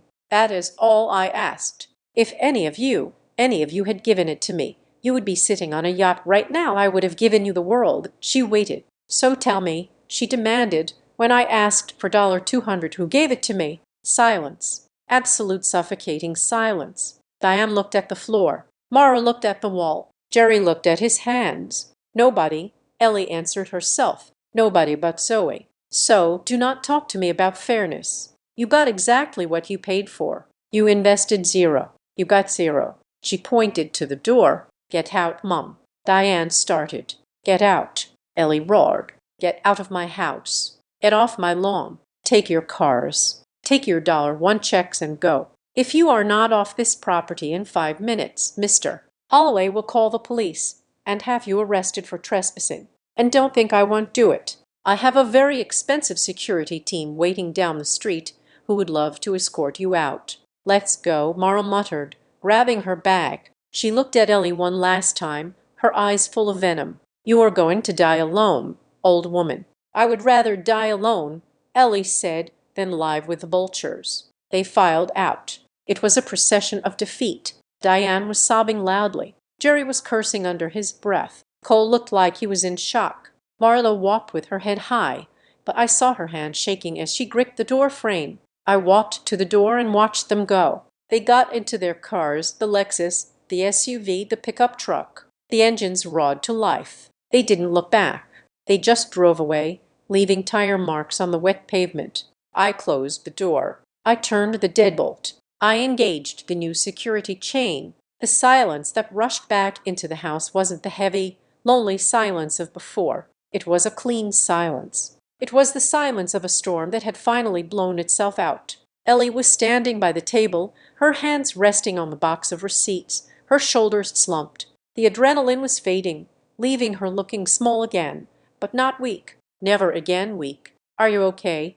I asked, walking over to her. She took a deep breath, filling her lungs with the air of her own home. She looked around the room at the old photos, the worn carpet, the life she had fought so hard to keep. I am tired, Zoe, she said softly. I know, I said. It is over. It is, she nodded. She looked at me, and a genuine smile broke through the exhaustion. For 20 years, I smiled when I wanted to scream. I said, it is okay.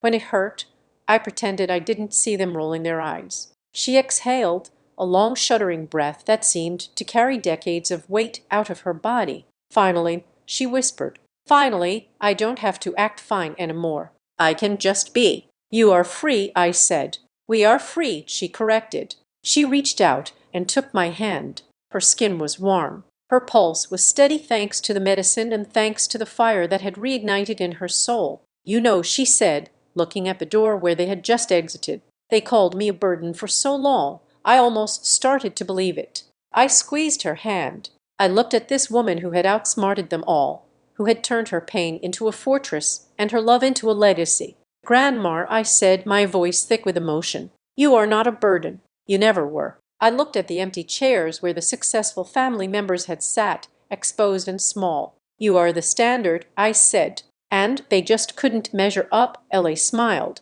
A true peaceful smile. She turned off the overhead light, leaving us in the warm glow of the kitchen lamp. Come on, she said. Let's make pancakes. I think we can afford the good maple syrup now. The house was quiet, but for the first time, it wasn't empty. It was full. Thank you so much for listening to Zoe and Grandma Ellie's story of justice and redemption. I would love to know where you are tuning in from today. Please leave a comment below with your city or country. Let's see how far this story has traveled. If you enjoyed seeing the greedy family get what they deserved, please subscribe to Azad Revenge Stories, like this video, and hit that like button to help us share this story with even more people. Your support means the world to us. Thanks.